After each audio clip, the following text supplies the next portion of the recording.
Kabanata 361 hanggang 370. Dalawang pangunahing proyekto ng pagtatayo ng pundasyon ay malapit ng lumitaw. Tumingin si Yang Yiyo sa mga mata ng hipag ni Uyang Yuking at nakita niya ang takot sa mga mata nito, kaya hindi niya ito pinansin. Ang ganitong uri ng babae ay nararapat na parusahan. Pagkatapos ng malalim na aralin, maaalala niya ito. To put it bluntly, her backer is her brother, the big kalbo lalaki, but now the big kalbong lalaki no longer supports her, and she can't bluff him. Hindi man lang nag-abalang tingnan ni Yang Yiyo ang ganitong klase ng babae. Ang pamilya ni Uyang Yuking ay naiwan sa bukid, at ginawa ni Yang Yiyo ang dapat niyang gawin. Susunod, kailangan niyang pumunta sa Yunki Company at pagkatapos ay hanapin si Zia Lu. Walang dagdag na oras para maantala. Lumapit siya kay Uyang Yuking at sa kanyang anak at sinabing, maaari kang pumunta sa doktor para sa komprehensibong pagsusuri sa kalusugan ni Tia Uyang. Dapat ay maayos na siya at maaaring ma-discharge. Alam mo ang address ng aking bayan. Mag-aayos ako ng sasakyan para ihatid ka pabalik sa Yunmen saglit. Isama mo rin si tita. Ang hangin doon ay napakaangkop para sa pagpapagaling. May iba pa akong gagawin at hindi ako makakasama sa inyo ni tita. Bago makapagsalita si Uyang Yuking, nagpasalamat muna ang kanyang ina, salamat, Yanze. Pumunta at gawin ang iyong sariling mga bagay. Ikinalulungkot ko ang naging problema ko sa iyo ngayon, narinig niya mula sa kanyang anak na si Yang Yiyo ang nagpagaling sa kanyang sakit. Bilang karagdagan, nakita niya ang malaking kalbong kamag-anak na naging sakit ng ulo para sa buong pamilya ng marahan na umalis sa harap ni Yang Yiyo. Talagang mataas ang tingin ng matandang babae kay Yang Yiyo at nagsabi ng maraming salita ng pasasalamat. Ipinahayag din ni Yang Yiyo ang kanyang imbitasyon sa kanya na pumunta sa kanyang bayan kasama si Uyang Yuking upang magpagaling. Pagkatapos ng ilang kagandahang loob, ang usapin ay tinapos. Sa mata ng ina ni Uyang Yuking, si Yang Yiyo ay isa ng mabuting manugang. Sa mayamang karanasan sa buhay, paanong hindi niya makikita ang relasyon ng kanyang anak na si Uyang Yuking at Yang Yiyo? Anyway, bukod sa pasasalamat, mayroon siyang magandang impresyon kay Yang Yiyo. Puno ng damdamin ang puso ni Uyang Yuking. Pumayag siya sa kaayusan ni Yang Yiyo sa pagkakataong ito. Sobrang naantig siya. Ang karanasan ng pamilya sa panahong ito, kasama ang sakit ng kanyang ina at ang ingay ng kanyang kapatid na lalaki at hipag, ay labis na nagpapagod sa kanya. Gusto niya talagang lumabas at magpahinga. Binanggit ni Yang Yiyo ang kanyang bayan, na isang tahimik na nayon sa bundok na angkop para sa kanyang ina na linangin. Hindi na gustong makita ni Uyang Yuking ang kanyang kapatid at hipag. Pinirmahan niya ang dokumento at direktang ibinigay ang ari-arian sa kanyang kapatid na si Uyang Yang. Kung tutuusin, kapatid niya ito, at ayaw niyang magalit ito sa kanyang hamak na hipag. Sa kanyang ina naman, siya ang mag-aalaga sa kanya sa kanyang pagtanda. Matapos mag-usap ng ilang salita sina Yang Yiyo at Uyang Yuking, umalis sila sa ospital. Nang madaanan niya ang kapatid ni Uyang Yuking na si Uyang Yang bago umalis, mamulong siya, kung lalaki ka pa, mamuhay ng may dignidad. Hindi mo kailangang mag-alala tungkol sa iyong ina sa hinaharap, ngunit ang iyong mga kamag-anak ay mag-aalala sa iyo.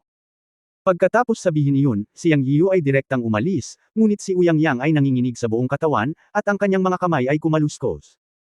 Tinitingnan ang mga dokumento ng real estate sa kanyang kamay, at pagkatapos ay tumingin sa kanyang asawa na binugbog sa ulo ng baboy ni Yang Yiyo, at pagkatapos ay tinitingnan ang kanyang ina na may puting buhok at ang namamagang kapatid ni Yan Cheng na si Uyang Yuking, itinaas ni Uyang Yang ang kanyang kamay at pinunit ang kasunduan sa real estate sa kanyang kamay. Sinabi ni Yang Yiyo, kung lalaki ka pa rin, mamuhay ng may dignidad. Madalas niyang marinig ang mga katulad na salita tuwing karaniwang araw, ngunit ngayon ay parang kulog ito sa kanyang mga tainga, na nagpabago sa mood ni Uyang Yang. Sa katunayan, ang hindi alam ni Uyang Yang ay nang sabihin ito ni Yang Yiyan sa kanya, ginamit niya ang kanyang kapangyarihan sa pag-iisip, na siyang katotohanan na maaaring tumagos sa kanyang kaluluwa, at nagbigay sa kanya ng kumpiyansa. Kung ito ay gagana, depende ito kay Uyang Yang mismo. Kung mapakinggan niya ito at maging matatag sa kanyang puso kahit saglit, tiyak na magbabago ang kanyang magiging buhay. Ngayon ay tila kapansin-pansin ang epekto. Pinunit ni Uyang Yang ang kasunduan sa real estate gamit ang kanyang mga kamay, na siyang pinakamagandang patunay. Ngunit pagkatapos niyang punatan ang dokumento, ang kanyang asawa sa tabi niya ay muling sumigaw, Uyang Yang, duwag ka, baliw ka ba? Bago pa niya may sigaw ang huling salitang, ma, itinaas ni Uyang Yang ang kanyang paa na may mabangis na mukha at sinipa ang kanyang asawa. Ah! Baliw ako, sapat na ako sa iyo nitong mga taon, hiwalayan. Si Uyang Yang ay umungal, at ang depresyon sa kanyang puso sa loob ng maraming taon ay nailabas sa sipa at boses na ito. Naisip niya ito at nakipaghiwalay sa isang babae, at walang pakialam sa kapatid niyang gangster. Sa karamihan, mapupunta siya sa kulungan. Mula nang ikasal ay wala na siyang komportableng araw, at ang babaeng ito ang pumipigil sa kanya. Ang pagputol ng relasyon sa kanyang mga magulang, pagputol ng pakikipag-ugnayan sa kanyang mga kamag-anak at kaibigan, lahat ay nagparamdam kay Uyang Yang na hindi siya nabubuhay na parang tao. Ngayon, ang mga salita ni Yang Yiyo ay nagpawala sa kanya ng kanyang dignidad bilang isang tao sa unang pagkakataon. Sa pag-iisip tungkol sa kung ano ang ginawa niya sa kanyang mga magulang sa mga nakaraang taon, napaluha si Uyang Yang at pinagsisihan ito ng labis na hindi man lang niya nakita ang huling tingin ng kanyang ama bago siya namatay. Ang lahat ng ito ay dahil sa babaeng ito. Ngayon, binugbog niya ito, sinigawan, at sinabi ang dalawang salita ng diborsyo na nakatago sa kanyang puso sa loob ng 20 taon. Ito ay talagang komportable. Kaya pala niyang mamuhay na parang lalaki. Ikaw. Ang lakas ng loob mong saktan ako. Ang asawa ni Uyang Yang ay tumingin kay Uyang Yang nang may pagtataka. Ito pa ba ang duwag? Si Uyang Yukon at ang kanyang anak ay natigilan din. Sa kanilang mga mata, si Uyang Yang ay naging ibang tao. Sinampal kita ng mahina, hiwalay na tayo ngayon. Umungol si Uyang Yang, hindi na pinapansin ang kanyang asawa, tumalikod at biglang lumuhod sa harap ng kanyang ina at sinabi sa umiiyak na boses, "Nay, I'm sorry for you and my dad." Mariing iniyuko niya ang kanyang ulo habang nagsasalita. Sayang. Pagkatapos ng mahabang buntong hininga, tinulungan ng ina ni Uyang Yuking ang kanyang anak na lumuluha at sinabing, "Mamuhay ka lang ng maayos. Ako ay higit sa 40 taong gulang. Ano ang mangyayari sa aking panganay na apo kung ako ay hiwalayan?" Ang espiritual na kamalayan ni Yang Yian ay nagmamasid sa mga kilos ni Uyang Yang. Nang makita siyang nakaluhod sa harap ng kanyang ina, ay nalalayan siya ng kanyang ina na bamantong hininga. Alam niyang aayusin ng matandang babae ang gawaing bahay, at matatapos na ang mga gawain ng pamilya Uyang. Kaya binawi niya ang kanyang espiritual na kamalayan at lumabas ng ospital at nagmaneho patungo sa Yunki Company. Para naman sa asawa ni Uyang Yang, naniniwala si Yang Yian na maglalakas loob siyang maghanap ng mali sa hinaharap. Ang kanyang kapatid na lalaki, ang malaking kalbo, ay hindi umalalay sa kanya. Naging matigas si Uyang Yang pagkatapos ng araw na ito, at hindi siya mapakinabangan ng isang babae. Pansamantalang nalutas ang problema ni Uyang Yuking. Hanggat pumunta siya sa punong tanggapan ng Yunmen, hindi niya kailangang mag-alala tungkol dito. Makalipas ang mahigit 10 minuto, nagpakita si Yang Yian sa Yunki Building. Matapos makilala sina Liu Ziki, Dugu Walking, Lin Huan, Lu Zuaxi at iba pa. Si Yang Yiyo ay nagsagawa ng isang maliit na pagpupulong para sa lahat. Sa kasalukuyang relasyon ni Yunki at Lu Zuaxi, hindi na kailangang mag-alala tungkol sa seguridad kasama sina Dugu Walking at Lu Zuaxi, kaya hiniling ni Yang Yiyo kay Li Dai na ihatid si Uyang Yuking at ang kanyang anak pabalik sa Yunmen. Medyo atrasan ang kanyang cultivation level at kailangan niyang magsanay ng mabuti. Para kay Lin Huan, siya ang namamahala sa pananalapi at hindi maaaring umalis dahil ang Yunki Group ay nasa kritikal na panahon ng layout. Pagkatapos ng ilang pagsasaayos, umalis si Yang Yiyo, ngunit nang umalis siya, iniwan niya ang tableta para sa pagtatayo ng pundasyon para kina Lu Zuaxi at Dugu Wuking. Dahil uminom sila ng Qi Gathering Pill, ang kanilang cultivation ay umabot sa ika-9 na antas ng Qi Refining Stage. Malapit na nilang maabot ang yugto ng pagtatayo ng pundasyon. Sa oras na ito, malaking tulong ang Foundation Building Pill. Hindi nang ahas si Dugu Walking na sabihin na si Lu Zuaxi, o mas tumpak, si Lu Yushu, ay may tulong ng Foundation Building Pill, kaya walang problema sa pagpasok sa Foundation Building Stage, dahil dati siyang Jindan Stage Cultivator, ngunit nahulog lang siya sa estado. Hanggat mayroong sapat na espiritual na enerhiya, ang antas ng paglilinang ay mabilis na mapapabuti bago ang yugto ng Jindan. Siya dapat ang pinakamabilis na magsasaka sa Yunmen. Si Dugu Walking ay may mahusay na talento, at may malaking pag-asa sa tabletang nagtatayo ng pundasyon. Si Yang Yian ay may natitirang 6 na table task para sa pagtatayo ng pundasyon. Nang sila ay hatiin sa pagitan ng dalawa, sila ay dapat magkaroon ng 3 table task bawat isa, ngunit si Lu Yushu ay nagsabi ng may kumpiyansa, kailangan ko lamang ng isang tableta sa pagtatayo ng pundasyon upang maitayo ang pundasyon. Ang natitirang 5 ay ibibigay kay Sister Walking. Mayroon siyang 5 table task para sa pagtatayo ng pundasyon ngunit 80% siyang sigurado na bubuo ng pundasyon. Nang marinig ang mga salita ni Lu Yushu, natuwa si Yang Yian. Kung pareho silang magtagumpay sa pagtatayo ng pundasyon, ang kabuuang lakas ng Yunmen ay tataas ng malaki, at 2 tabletang nagtatayo ng pundasyon ay ipanganak. Kasama niya at ni Wu Mokyo, magkakaroon ng 4 na foundation building pills, na nangangahulugang magkakaroon ng 4 na master na maihahambing sa likas. Ang presyon ay magiging mas maliit sa oras na iyon. Dahil kinailangan ng dalawa na protektahan sina Liu Ziki at Lin Huan at pangalagaan ang buong Yunki Company, nakatira sila sa opisina ni Yang Yian sa itaas na palapag ng Yunki Building sa ika-19 na palapag. Matapos makipag-chat sa ilang tao, hindi nagtagal si Yang Yian at diretsyong umalis. Ang susunod na hakbang ay pupunta siya sa Zhejiang Province, kung saan naroon ang Daoist Temple na nagpapaliwanag kay Zialu, at sinabi sa kanya ni Zialu ang tungkol dito. Doon muna tayo, at nandoon din ang bayan niya. Ang bayan ng Zialu ay isang tributary ng Yangtze River sa junction ng Beihou Province at Zhejiang Province. May isang lugar na tinatawag na ni Ugwanji, na siyang bayan ni Zialu. Noong 1958, mayroong isang lugar na tinatawag na ni Ugwanji sa junction ng Zhejiang Province at Beihou Province. Ang lalim ay dating sinusukat na 103 metro, ngunit ang lalim ng bunganga ng ilog Yangtze ay halos 10 metro lamang. Kilala ito bilang pinakamalalim na lugar sa buong tubig ng ilog Yangtze at ang pinakamisteryosong lugar. Sinabi sa kanya ni Zialu na doon siya ipinanganak. Chapter 362, Underwater Cave na may mga simbolo. Sa 2 p.m., lumipad si Yang Yian papuntang Jiujiang.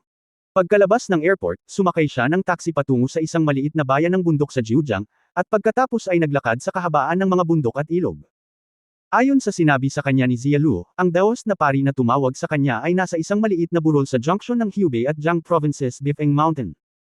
Ang parehong mga lalawigan ay tinatawid ng ilog Yangtze, at mayroong maraming mga sanga ng ilog Yangtze na dumadaloy sa mga bundok.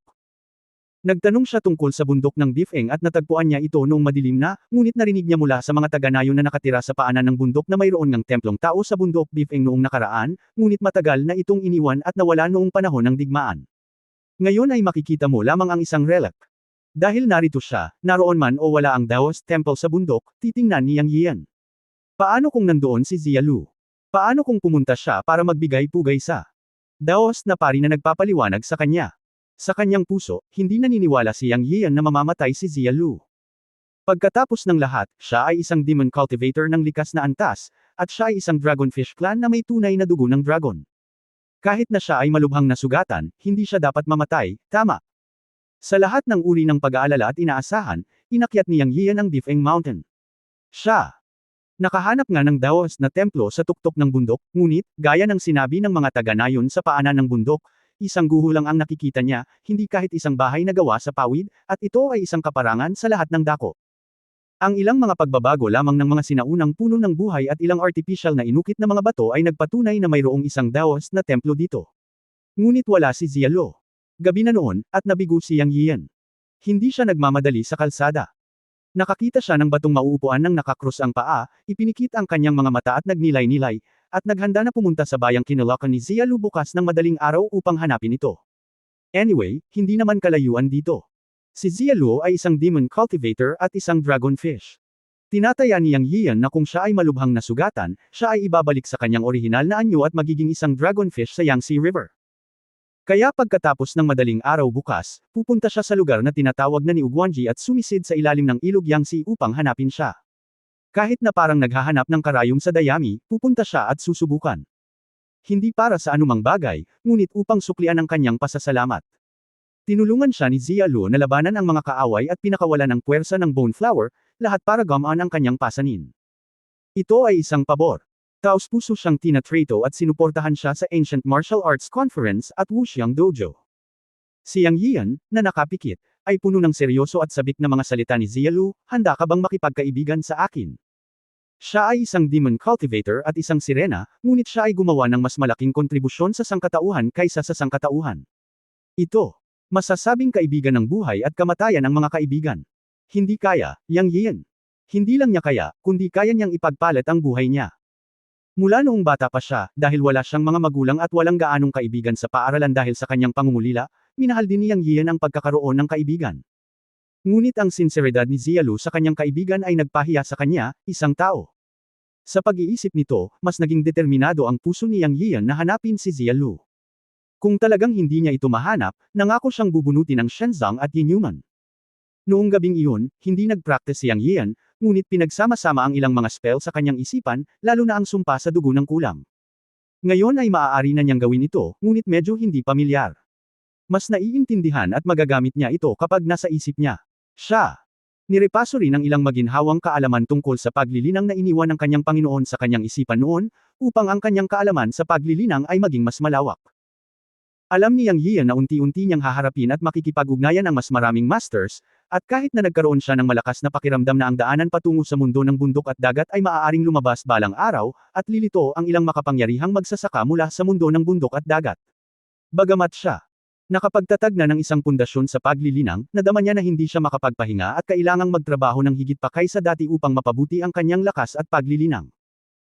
Dahil kung ang matandang lalaki ang biglang lumitaw, o ang bruhang si Red Buddha na pinakawalan mula sa underground na libingan ng Villa, o maging ang mga kapatid na babae ni Lu Zuozi, lahat sila ay mga master ng lakas ng Jindan, ngunit ang kaharian ng huli ay bumagsak ng husto, at sa huli ay babalik sila sa tuktok balang araw. Pagharap kay Jindan, kaya lang niyang magsagawa ng mga gawain.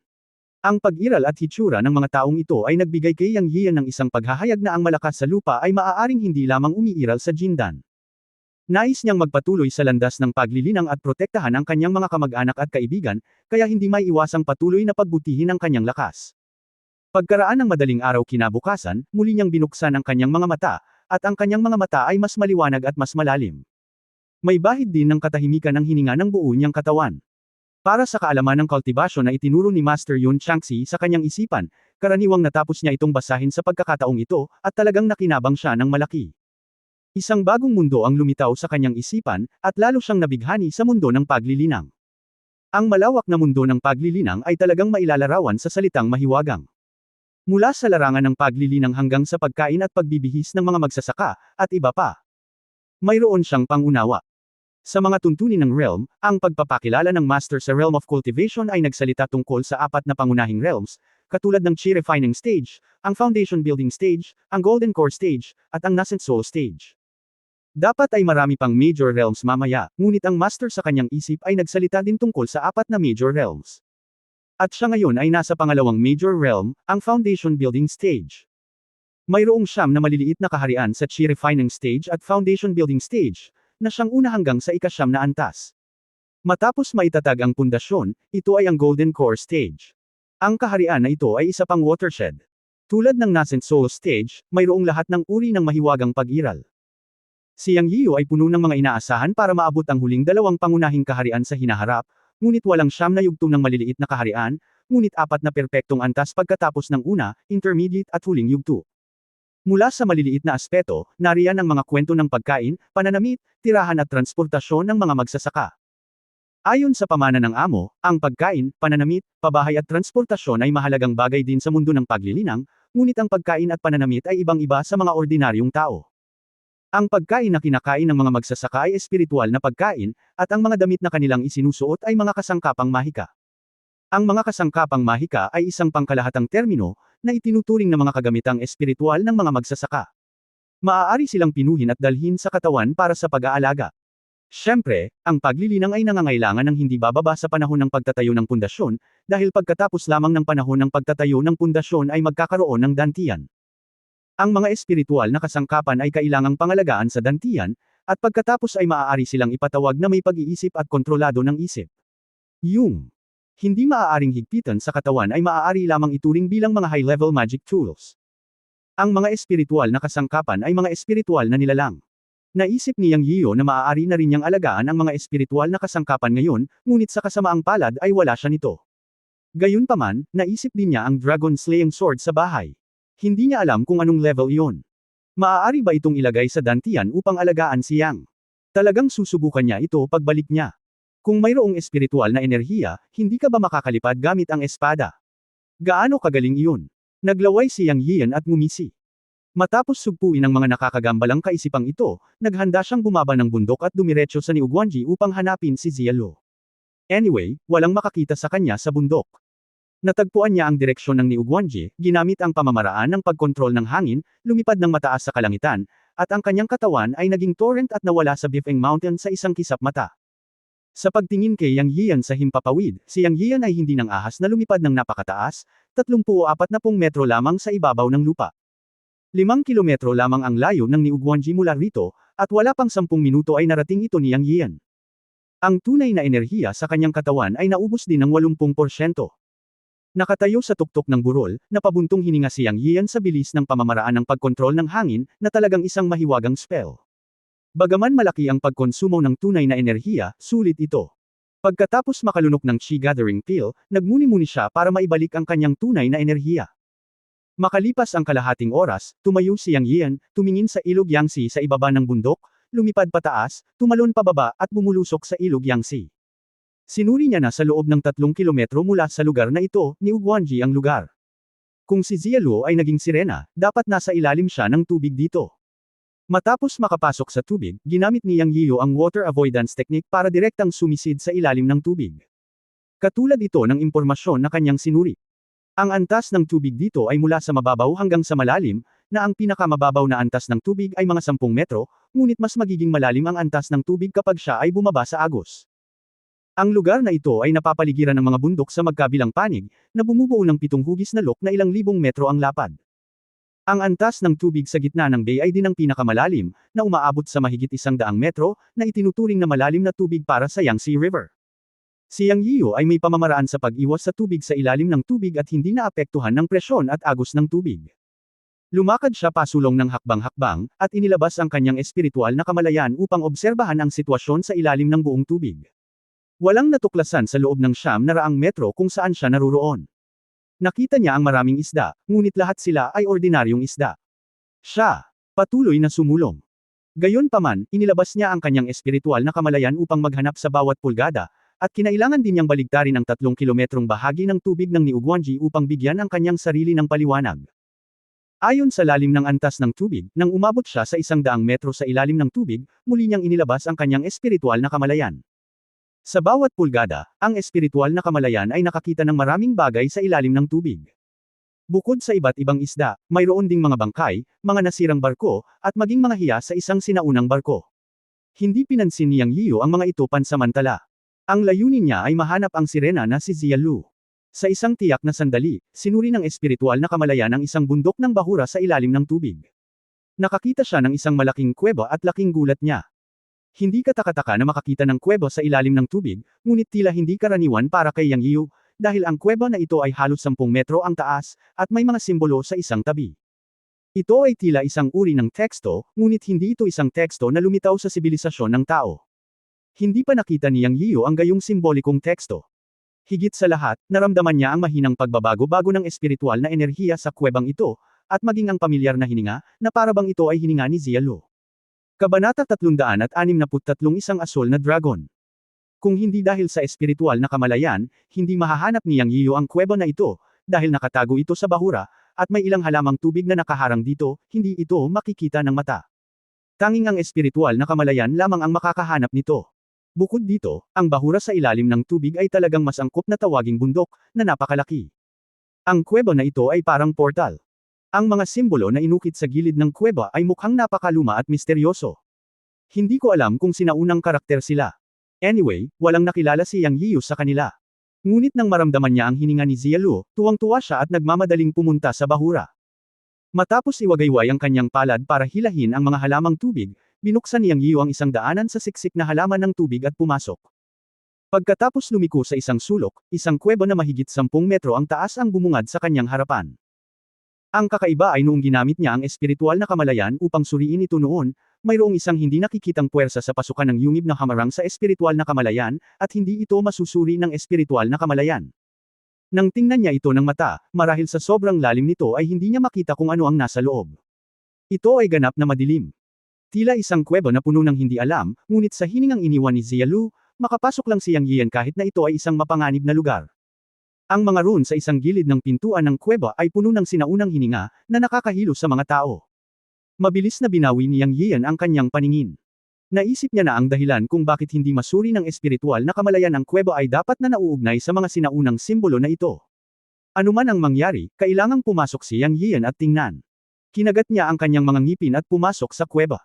Pagpasok niya sa kuweba ay agad siyang nakaramdam ng lamig, para siyang natantong sa isang kuweba ng yelo. Ang buong kuweba ay mukhang madilim mula sa labas, ngunit ang espiritual na kamalayan ay hindi pa rin nakakakita pagkatapos pumasok. Sa pagkakataong ito, si Yang Yiyan ay tila naging bulag na may bukas na mga mata. Gayunpaman, naramdaman niya ang hininga ni Zialuo. With this breath, naglakad na lang siya pababa. Hindi ko alam kung saan ang kuweba na ito. Bahay kaya ito ni Zialuo? Isipin mo, imposible ito. Dahil ang tahanan ni Zialuo ay itong kapirasong tubig. Noong panahong iyon, siya ay isang maliit na isda lamang, ngunit wala siyang kakayahang magbukas ng gayong kuweba. Ngunit walang makakatiyak. Siya ay mula sa Dragonfish Clan, may dugo ng isang tunay na dragon, at may dugo ding marangal sa angkan ng demonyo. Baka ito ang pugad ng Dragonfish Clan. Sa pag-iisip sa kanyang puso, hakbang-hakbang na naglakad si Yang Yian. Bagamat may mahiwaga at sinaunang mga simbolo sa yungib na maaaring hamarang sa pagsisiyasat ng espiritual na kamalayan, hindi ito nakakaapekto sa pagpasok ng tubig. Mayroon pa ring tubig sa kuweba, ngunit hindi ito nakakaapekto kay Yang Yian na may diskarte sa pag-iwas sa tubig. Sa oras na ito, naalala ni Yang Yian ang perlas na nagniningning sa gabi sa espasyo ng Chenkun Pot. Noong nakaraan, ibibigay niya ito kay Jiaonan para ibenta kasama ang batch ng mga alahas, ngunit pinag-isipan niya ito at iningatan. Ito ay dumating sa madaling gamitin. Naglabas siya ng isang perlas na nagniningning sa gabi at biglang lumiwanag ang paligid, na maaaring magbigay ng liwanag sa saklaw na 3 metro. Itinaas niya ito at tinignan. Ang kuweba ay napaka-flat. Hindi ito mukhang natural na porma sayon. Ito ay mas mukhang isang daanan sa kuweba na hinukay sa pamamagitan ng puwersa na umaabot sa malayo. Ngunit napabuntong hininga rin si Yang Yian na ang taong makakapaghukay ng gayong kuweba ay hindi dapat isang ordinaryong tao. Alinman sa isang cultivator na may malakas na cultivation, o isang demon cultivator. Hawak ang perlas ng gabi, naglakad siya pasulong. Pagkatapos ng kalahating oras na paglalakad, napagtanto ni Yang Yian na isang malabong halo ang lumitaw sa kanyang mga mata, at ang kanyang mga mata ay pilak. Binilisan niya ang lakad niya. Pagkalipas ng 5 minuto, lumabas si Yang Yian sa daanan ng kuweba at nakita ang maliwanag na lugar. Laking gulat niya. Hindi niya inaasahan na sa dulo ng kuweba o pagkatapos tumawid sa bundok ng bahura sa ilalim ng dagat ay may isang napakagandang palasyo na halos 100 talampakan ang taas. Ang buong palasyo ay nagniningning ng pilak na liwanag, na ganap na kristal. Isang salita ang pumasok sa kanyang isip, Crystal Dragon Palace. Noong bata pa siya, nakikinig man siya sa mga kwentong ikinwento ng mga nakatatandang henerasyon o nanunood ng mga nobela at animation, may mga kristal na palasyo ng dragon.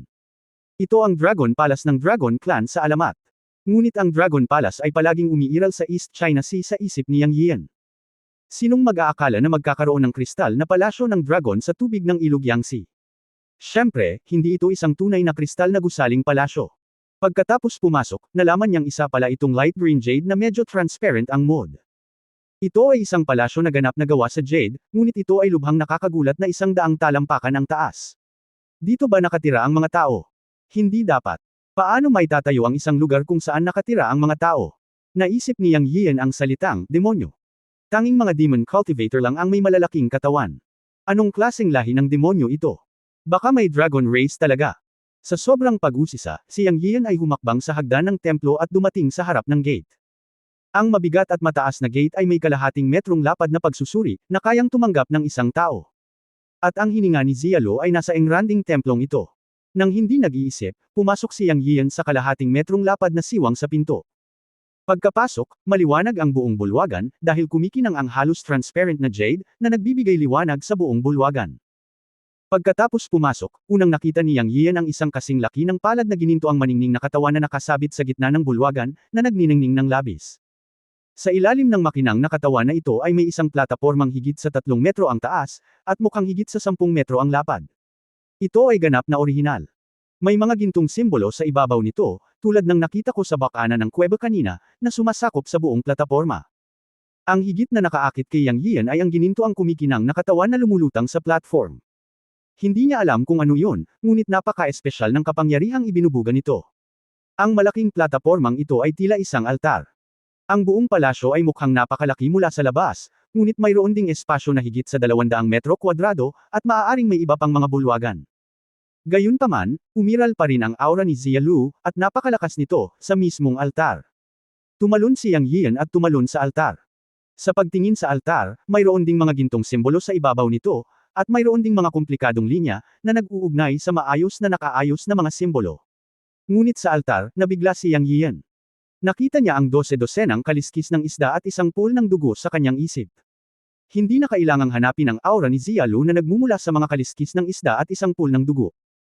Tumibok ang puso ni Yang Yian, at tumingin siya sa paligid at sumigaw, Zialo. Ginamit niya ang kanyang tunay na lakas para sumigaw, at ilang beses na walang tugon, at ang ilan sa kanyang katawan ay nagtatagal. Ang kaliskis ng isda at dugo ay madaling makapag-isip ng mga masasamang bagay. Walang anuman sa altar maliban sa unang pagkakataon. Ang tanging pagbabago ay may mga bitik sa altar, tulad ng mga bitik sa sapot ng gagamba, at ang altar ay tila nabasag ng kung anong malakas na puwersa. Sa sandaling ito, lumubog ang puso ni Yang Yian. Bagamat natagpuan niya ang lugar na ito sa pamamagitan ng pagsunod sa hininga ni Zialo, kaliskis lamang ng isda at dugo ang kanyang nakita sa katawan nito. Isang masamang premonition ang nakapagtataka sa kanyang puso. Laminggaling si Yang Yian na may pulang mata, umaasang may mangyayaring milagro at lalabas si Zialu mula sa isang sulok ng bulwagan sa susunod na segundo, ngunit hindi ito nangyari. Sa matinding depresyon sa kanyang puso, tumangala si Yang Yian at nakita ang ginintoang makinang na katawan na nakabitin sa itaas ng kanyang ulo. Sa oras na ito, siya ay lumapit at tumingin ng malapitan upang makita na ito ay isang super large-scale armor, na hindi naiiba sa mga kaliskis ng isda, ngunit ito ay kasing laki ng palad ng isang ordinaryong tao, at kung ikukumpara sa kaliskis ng isda ni Zialu, ito ay 12-dosenang beses na mas malaki. Anong uri ng kaliskis ng halimaw ang napakalaki? Sa oras na ito, ang isip ni Yang Yian ay puno ng negatibong emosyon. Gusto niyang tanungin ang masamang panig ng hari. Iniisip niya kung si Zialu ay kinain ng isang malaking halimaw. Imposible ba ito? Kung hindi, paano natin ipapaliwanag ang kanyang kaliskis at mantsa ng dugo? Bakit walang katawan? Bukod dito, ang malalaking suspendido na kaliskis ay mga kaliskis ng mga halimaw. Hindi imposible na mayroong ilang malalaking halimaw. Sa determinadong puso, tumalon si Yang Yiu at gustong kunin ang nasuspine na golden scale. Gusto niyang pag-aralan kung anong klaseng kaliskis ng halimaw ang mga iyon. Hindi kaya nilamon si Zialo ng dalawang malalaking halimaw na ito na may malalaking kaliskis. Nang hawakan ng kanyang palad ang malalaking kaliskis, biglang may umuungal na bumulaga sa isipan at tumusok sa eardrums. Tunog iyon ng dragon. Pagkatapos ay namutla ang mukha ni Yang Yiu. Ang malalaking kaliskis ay kasing silaw ng araw. Isang napakalaking halimaw na mahigit 30 metro ang haba ang lumabas mula sa kaliskis, nakabitin sa hangin at tumingin sa ibaba si Yang Yiu. Ito ba ay dragon? Nang inig ang puso ni Yang Yiu at sinabi niya sa kanyang puso. Ang malaking halimaw na nakabitin sa himpapawid ay nagmukhang dragon. Ginamit ng mga sikat na tribo sa Kyushu ang mga dragon bilang kanilang totem. Maraming paintings, movies, etc. about dragons, at ang lumabas sa harap niya ay isang dragon. Isang berdeng dragon. Kabanata 364 na Blood Vein Teleportation Array. Nang makita ni Yang Yiu ang Azure Dragon, una siyang nagulat, at pagkatapos ay nagalit. Laking gulat niya na talagang mayroong mga maalamat na hayop tulad ng mga dragon sa mundong ito. Galit na galit siya dahil totoo ang hula niya.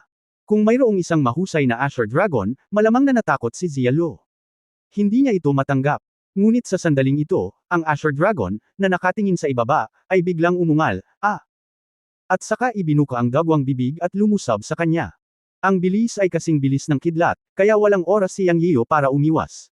Sa isang iglap, tumusok ito sa katawan ni Yang Yiu. At pagkatapos ay dumiretso ito sa dagat ng kamalayan. Mapatla ang mukha ni Yang Yiu. Hindi niya inaasahan na ang Azure Dragon na ito ay maaaring dumiretso sa kanyang dagat ng kamalayan, ngunit sa parehong oras ay naunawaan din niya na ang Azure Dragon ay hindi isang tunay na dragon, ngunit isang katawan ng kamalayan sa estado ng kaluluwa. Kaya maaari itong direktang pumasok sa kanyang dagat ng kamalayan. Ang bilis at lakas na ginawa ni Yang Yiu ay walang reaksyon o pagtutol. Ano ang dagat ng kamalayan? Sa oras na iyon, ang kaluluwa ay kung saan ang paglilinang ay ang pinagmulan. Ang pinakamahalagang lugar para sa isang tao. Para sa isang magsasaka, kahit na ang katawan ay nawala, ang kaluluwa ay nandyan pa rin, na hindi itinuturing na kamatayan. Sa hinaharap, makakahanap sila ng mga paraan upang linangin at palamigan ang katawan. Kapag nawala na ang dagat ng kamalayan, ito na ang tunay na pagkawasak. Hindi ka na magkakaroon ng pagkakataong muling magkatawang tao. Kaya't nang pumasok si Qinglong sa dagat ng kamalayan, si Yang Yiu ay natakot hanggang sa mamatay. Pero wala siyang choice. Si Qinglong ay isang makapangyarihang katawan ng kaluluwa, hindi isang tunay na katawan ng dragon na may demonyong Diyos. Ang tila malaking katawan ay agad na pumasok sa dagat ng kamalayan ni Yang Yiu. Tapos na. Nang inag si Yang Yiu, at sinabi sa kanyang puso na tapos na. Alam niya ang kahihinatnan ng pagpasok ni Qinglong sa dagat ng kanyang kamalayan. Mayroon lamang isang paraan upang mamatay. Isa na siyang magsasaka sa yugto ng pagtatayo ng pundasyon, kahit na ang yugto ng gininto ang elixir. To put it bluntly, nasa soul state pa rin siya. Kung nakamit niya ang gintong elixir, ang kanyang kaluluwa ay mabubuhay, at pagkatapos ay papasok siya sa gintong elixir upang maisip ang kaluluwa. Sa oras na iyon, halos hindi ito matatawag na kaluluwa. Ang estado sa panahong ito ay ang kaluluwa. Ang kaluluwa ay naninirahan sa dagat ng kamalayan at ang sentro. Walang duda na nang sumugod si Qinglong sa dagat ng kamalayan, ito ang sandali ng pagkamatay ng kaluluwa. Naramdaman ni Yang Yiu na ang kanyang utak ay sesabog saglit, at ang kanyang kamalayan ay naging malabo. Ang kanyang puso ay napuno ng walang katapusang pag-aatubili. Mamamatay na ba ako? Ito ang desperado niyang boses. Gayunpaman, ang mga bagay ay kadalasang may mga hindi inaasahang pagliko. Isang malamig na ungol ang tumunog, emph. Ang kaldero ng Chen Kun sa kanyang kaliwang braso ay sobrang init, at pagkatapos ay naramdaman ni Yang Yiyo ang sunod-sunod na sigaw mula kay Qinglong. Ah! Isang natitirang kaluluwang walang kamalayan, ano ang sinusubukan mong gawin? Ang boses na ito ay galing talaga kay Master Yun Changxi. Nang matapos magsalita ang Master, bumalik din sa kailanawan ang kamalayan ni Yang Yiyo, at naramdaman niyang nawala rin ang mapang-ipong hininga sa kanyang isipan. Nagulat siyang sumigaw, "Guro," nang itayo ang pundasyon noong araw na iyon, sinabi ng Master na siya ay matutulog na, at inisip ni Yang Yiyo na siya ay talagang nasa mahimbing na pagkakatulog na hindi na magising. Sa hindi inaasahang pagkakataon, sa pinakakritikal na sandali, nagising pa rin ang matanda at nagpakita, na nagparamdam kay Yang Yiyo na nagsisinungaling lang sa kanya ang patay na matanda at hindi man lang siya nakatulog. Di ba sabi ko sa iyo, mabahong bata, para mas magpigil, bakit ka sumusugod sa mga mahiwagang lugar? Saway ni Yun Changxi. Gayunpaman, naririnig ni Yang Yiyo na ang matanda ay tila nasa mabuting kalagayan.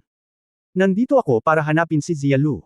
Sino ang nakakaalam na magkakaroon ng Azure Dragon sa lugar na ito? Oo nga pala, matanda, hindi mo ba sinabi na hindi ka magising kahit na tinawag kita noong tulog ka? Nagsisinungaling ka ba sa akin? Walang magalang na sinabi si Yang Yiyo sa kanyang amo. Anong meron? Ikaw bata, hindi mo ako masisisi. Umungol si Yun Changxi. Kalokohan, hindi mo man lang alam kung ano ang naramdaman ko nang pumasok ang Azure Dragon sa dagat ng aking kamalayan. Kung alam kong nagsisinungaling ka sa akin, bakit ako matatakot? Si Yang Yiyo ay puno ng enerhiya. Kung alam ng kuya mo na matanda na pwede kang magising anumang oras, matatakot ba ako? Halos mabasa niya ang kanyang pantalon. Kalokohan, kung sasabihin ko sa iyo, hindi ka mawawala ng buhay, at magkakaroon ka ng pakiramdam ng pag-asa sa hinaharap, at ang iyong landas sa paglilinang ay magwawakas, maunawaan. Ungol ni Yun Changxi. Alam din ni Yang Yiyo na tama ang kanyang amo, ngunit pinabulaanan lang niya ito. Ngayon lang talaga siya natakot. Pagkaraan ng ilang sandali, nagtanong siya, nasaan ang Azure Dragon? Iyon ay nilamon ng guro. Gumawa ka ng magandang bagay para sa guro sa pagkakataong ito. Ang Azure Dragon ay isang natitirang kaluluwa lamang na walang kamalayan, at ito rin ay purong espiritual na kapangyarihan. Nilunok ito ng guro at bumawi sa naunang pagkatalo. Nakakalungkot lang na nilamon ng Chen Kunpot ang halos lahat ng Azure Dragon, kung hindi ay makakagawa ang master ng ilang lihim na pamamaraan. Si Yun Changxi ay puno ng panghihinayang. Nang marinig na sinabi ng guro na nilamon din ng Chen Kunpot ang kaluluwa ng Azure Dragon, medyo nagulat si Yang Yiyo. Tiningnan niya ang espasyo ng Chen Kunpot at nalaman niyang walang pagbabago dito. Nagsisinungaling ka sa akin, matanda. Walang pagbabago sa espasyo ng Chen Kunpot. Inilibot ni Yang Yiyo ang kanyang mga mata at sinabi, "Wala kang alam. Ang Chen Kunpot ay isang pinakamataas na kayamanan. Ano ang mararamdaman mo? Kung hindi ako nagkakamali, ang Azure Dragon Soul na hinigop ng Chen Kunpot ay dapat na hinigop ng espiritu ng Chen Kunpot.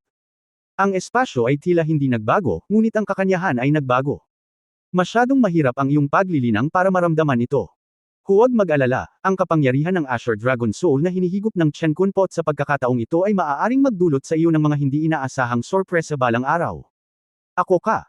NTC through this treasure, but based on my experience, ang Chen Kunpot ay tiyak na magiging katulad ng pagkakaroon ng espiritu ng instrumento sa hinaharap. Ang Azure Dragon Soul ay walang malay.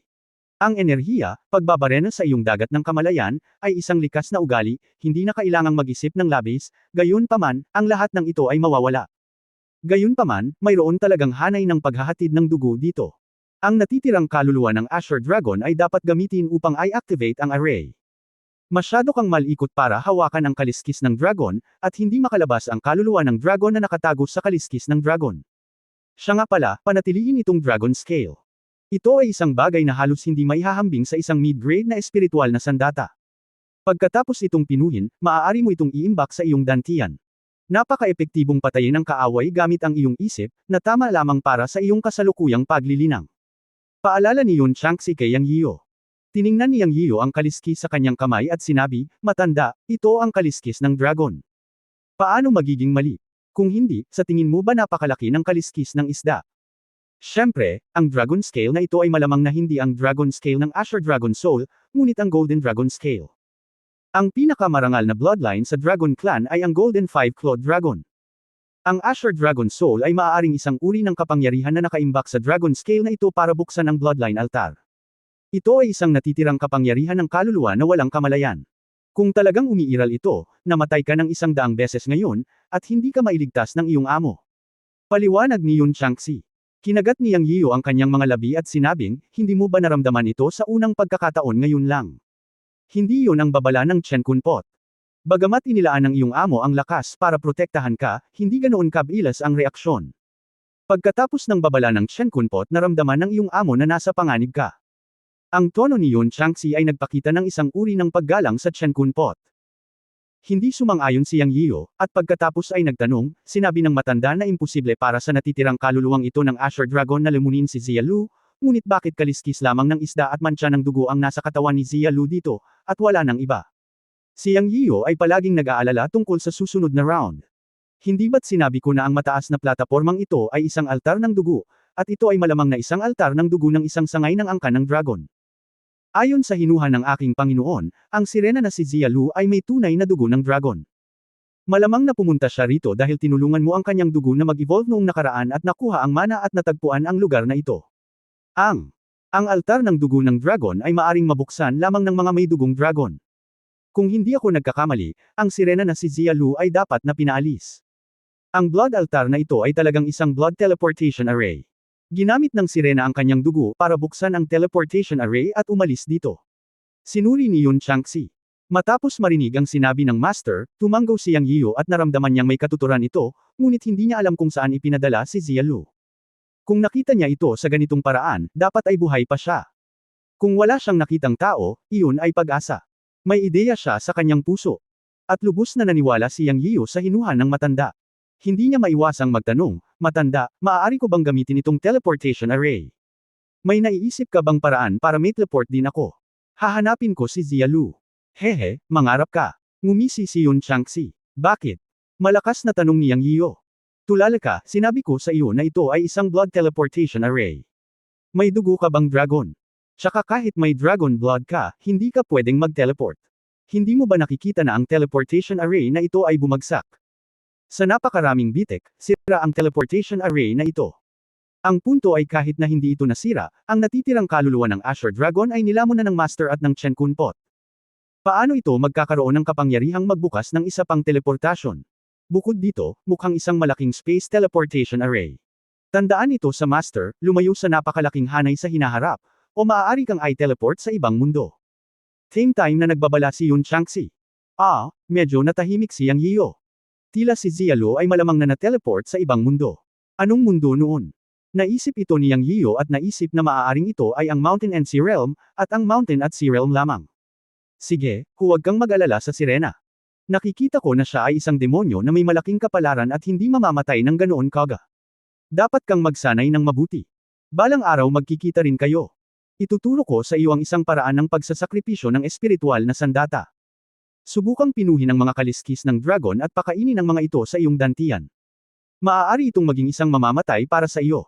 Nang magsalita ang master, naramdaman ni Yang Yiyo ang isang putok ng siksik na teksto sa kanyang isipan, ang mga nabanggit na salitang, paghahain ng dugo. Kabanata 365, ang mamamatay. Ang lihim na pamamaraan ng paghahain ng dugo, sa katunayan, ang buong pangalan ay pagpapanday ng sakripisyo ng dugo, na ginagamit upang pinuhin ang mga kagamitang espiritual na may tunay na chi, tunay na apoy at dugo, upang ito ay maiugnay sa sarili sa pamamagitan ng dugo at hinihimok ng mga kaisipan. Ang lahat ng mga espiritual na kasangkapan o kayamanan ng mga sandata ay maaaring maimbak sa dantian sa pamamagitan ng paraan ng paghahain ng dugo.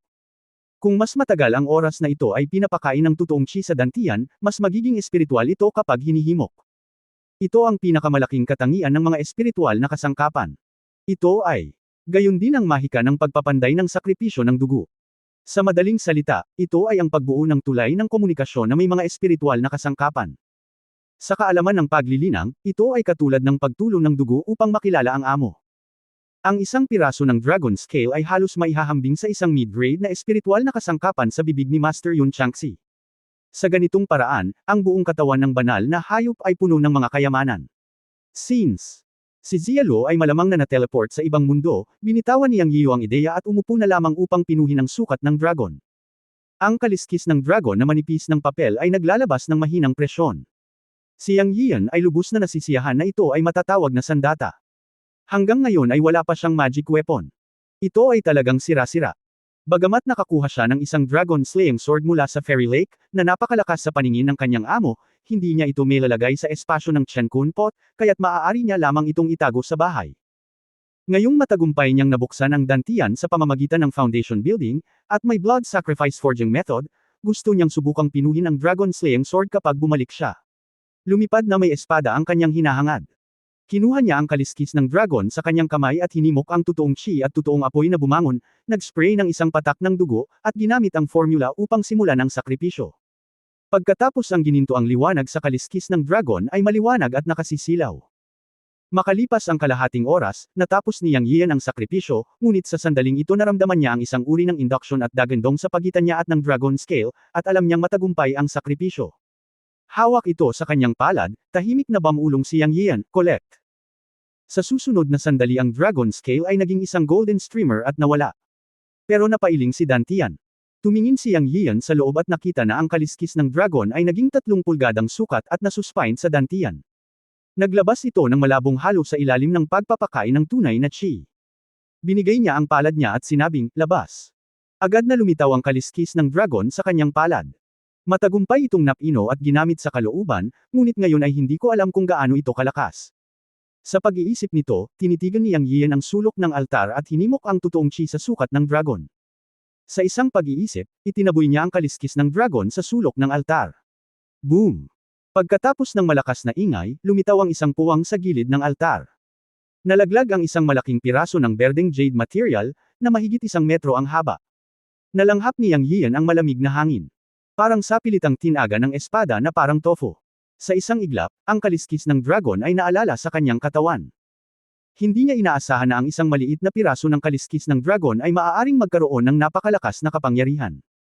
Sa katunayan, ito ay mas malakas kaysa sa kanyang 3 totoong chi transformation palm na pinagsama. Dahil dito, natuwa si Yang Yian. Kung inalagaan niya ang kaliskis ng dragon sa kanyang dantian, magagawa niyang atakihin ang kaaway ng hindi inaasahan sa hinaharap. Siguradong mamamatay ito. Ang isip ang nagtutulak sa totoong chi upang dalhin ito.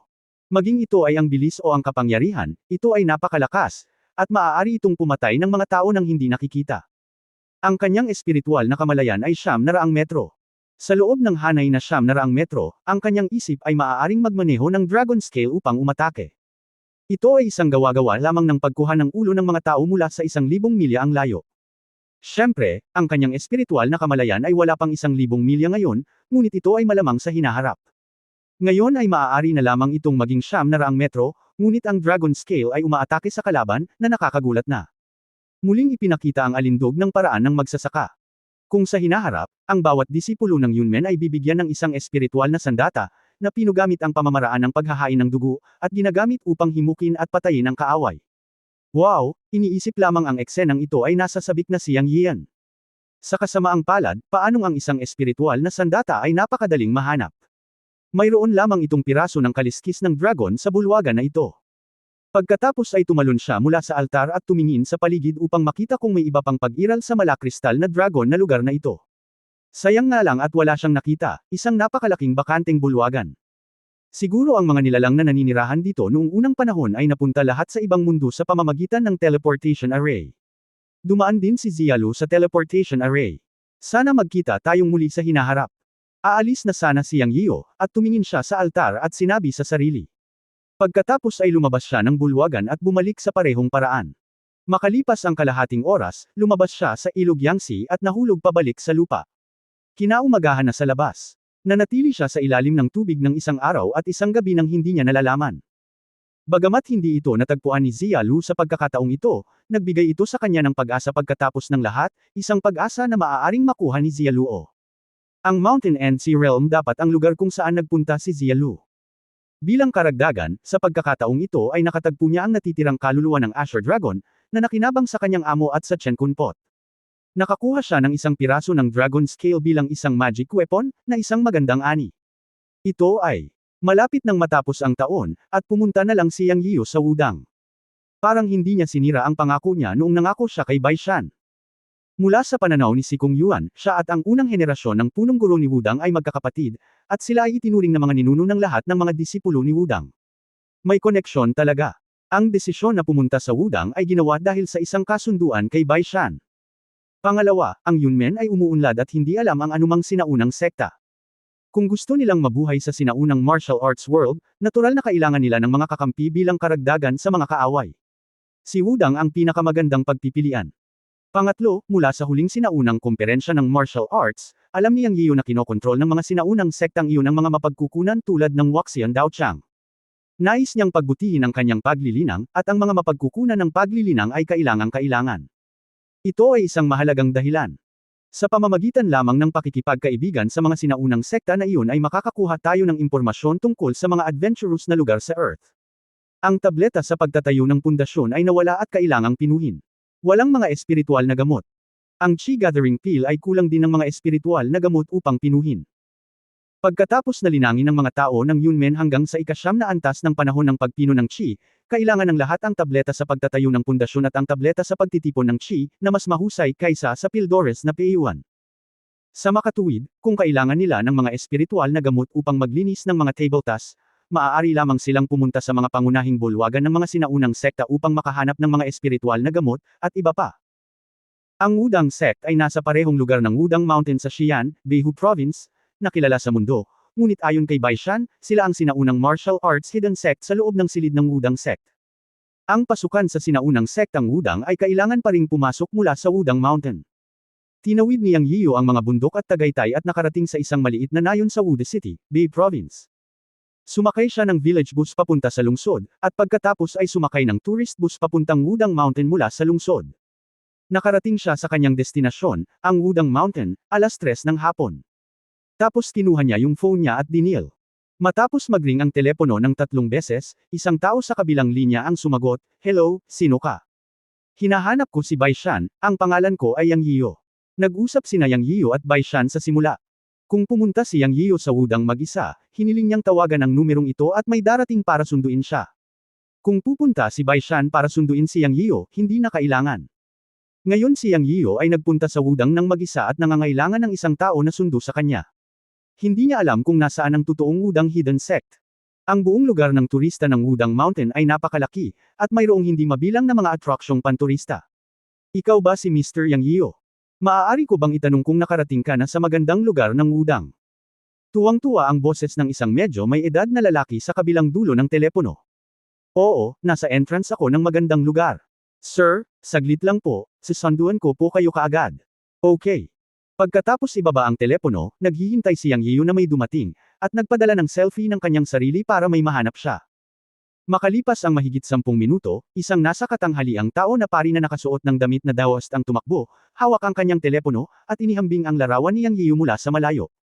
Pero Mr. Yang, tanong ng Daoist na pari sa edad na 40. Ako ito, sino ka? Medyo napahiya si Yang Yiyo, dahil hindi man lang niya naitanong sa telepono ang pangalan ng tao.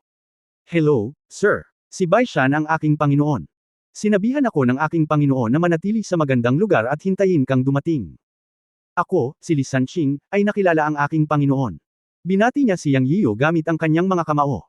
Huwag kang mag-alala, hindi ako ang iyong Wudang master. Mabilis na tinulungan ni Yang Yiyo si Li Sanqing na tumayo. Li Sanqing. Parang walang pakialam, at nagpumilit pa ring sumaludo. Halos 3 buwan na siyang nakapwesto doon. Sinabi sa kanya ng kanyang amo na si Baishan na si Yang Yiyo ang unang henerasyon ng martial arts master at hindi siya dapat pabayaan. Sinabi sa kanya ni Baishan ang tungkol kay Yang Yiyo pagkatapos niyang bumalik sa Wudang. Nagawa niyang pinuhin ang totoong Peiyuan Pil, nagkaroon ng mataas na antas ng cultivation, at naging kahalili ng unang henerasyon ng Wudang Master Zenrin. Gayunpaman, nagdulot siya ng kaguluhan sa loob ng Wudang. Bagamat hindi siya nagpunta sa Wudang, ang kanyang pangalan ay kumalat sa malayo, kaya't si Li Sanqing ay hindi nang ahas na pabayaan siya kahit kaunti. Matapos magpalitan ng kasiyahan sina Yang Yiyan at Li Sanqing, sinundan niya ito paakyat ng Wudang Mountain. Gayunpaman, hindi siya dumaan sa lugar ng turista, ngunit umakyat sa isang maliit na burol, pagkatapos ay bumaba sa burol, tumawid sa mga bundok at ilog, at huminto sa harap ng isang pine forest sa dapit hapon. Sa pagkakataong ito, sinabi ni Li Sanqing, Guro, pagkatapos na dumaan sa 1 kilometrong pine forest na ito, mararating mo ang ating Wudang. Ang pangunahing kagubatan ng pino ay inilipat lahat at inayos kasama ang 9 palaces at 8 diagrams. Guro, mangyaring sundin ang aking mga hakbang, kung hindi ay maliligaw ka. Kabanata 366 na Super Fire Pit. Nang marinig ang mga salita ni Li Sanqing, ngumiti si Yang Yiyan at sinabing alam niya. Sa katunayan, nakita niya mula sa malayo na ang pine forest na ito ay naaayon sa paraan ng pagbuo. Sa kanyang mga mata, ito na ngayon ang pundasyon ng Pormasayon, at malaya siyang nakapasok at nakalabas kahit nakapikit. Ngunit hindi na kailangang magpakitang gilas sa harap ni Li Sanqing. Maganda ang ibig niyang sabihin, kaya sundin mo na lang siya. Matapos maglakad at huminto ng kalahating oras, tuluyan na silang lumabas ng Pine Forest. Sa kanilang paningin, lumitaw ang isang serye ng mga templo sa Atek, na lahat ay mga sinaunang gusali, at ang mga salitang udang ay nakasulat sa matataas na tarangkahan ng bundok. Master, nandito na po tayo. Nakangiting sabi ni Li Sanqing. Let's go, tumango si Yang Yian. Sunod-sunod na humakbang ang dalawa sa Wudang Mountain Gate. Ang buong Wudang ay itinayo sa isang bundok na daan-daang talampakan ng taas, na umaabot mula hilaga hanggang timog. May mga sinaunang gusali sa bawat seksyon. Ayon sa ipinagmamalaking pahayag ni Li Sanqing, ang mga gusaling ito ay itinayo mula sa pundasyon ng dinastiyang Ming, at muling itinayo sa ikalawang pagkakataon sa dinastiyang Qing, na bumubuo sa kasalukuyang sukat. Mayroon itong makasaysayang pamana at sumasaklaw sa isang lugar ng lupain. Ito ay lubhang nakakabigla sa unang tingin, at ito ay nagpapakita ng momentum at tapang na dapat taglayin ng isang sinaunang sekta. Naisip ni Yang Yian, kung ganito si Wudang, paano naman ang iba pang sinaunang sekta? Natatakot ako na mas malakas sila sa isa't isa, diba? Matapos makapasok sa tarangkahan ng bundok, umakyat siya ng 900 hakbang at nakarating sa martial arts arena ng Wudang, kung saan lumitaw ang isang parisukat na sumasaklaw sa mahigit 500 metro kwadrado. Isang grupo ng mga paring Daoist na may iba't ibang edad na nakasuot ng mga damit na Daoist ang dumating upang batiin siya. Nakita ni Yang Yian na hindi bababa sa 80 o 70 tao, at ang kawili-wiling bagay ay malinaw na nahahati sila sa dalawang paksayon. Si Baishan ay kabilang sa kanila, at ang pinuno sa tabi niya ay isang Daoist na pari na may puting buhok at parang bata ang mukha. Puno ng pulang ilaw ang mukha niya at malakas ang aura niya. Sinuri ni Yang Yian ang kanyang espiritual na pakiramdam at nalaman na ang matandang Daoist na ito ay talagang master ng ika-6 na antas ng likas. Ang pinuno sa kabilang panig ay isa ring matandang Daoist na may mahabang goatee, ngunit kabaligtaran ng una, ang kanyang buhok at balbas ay napakaitim, at ang kanyang paglilinang ay mas malakas kaysa sa una, at siya ay dapat na nasa tuktok ng ika-6 na antas ng likas. Ang dalawang taong ito ay dapat ang kasalukuyang mga Panginoon ng Wudang at ng mga pinuno. Tila walang pagkakaiba sa sinabi ni Baishan. Si Wudang ay talagang nasa panloob na alitan. Dalawang malinaw na nahahati na paksayon.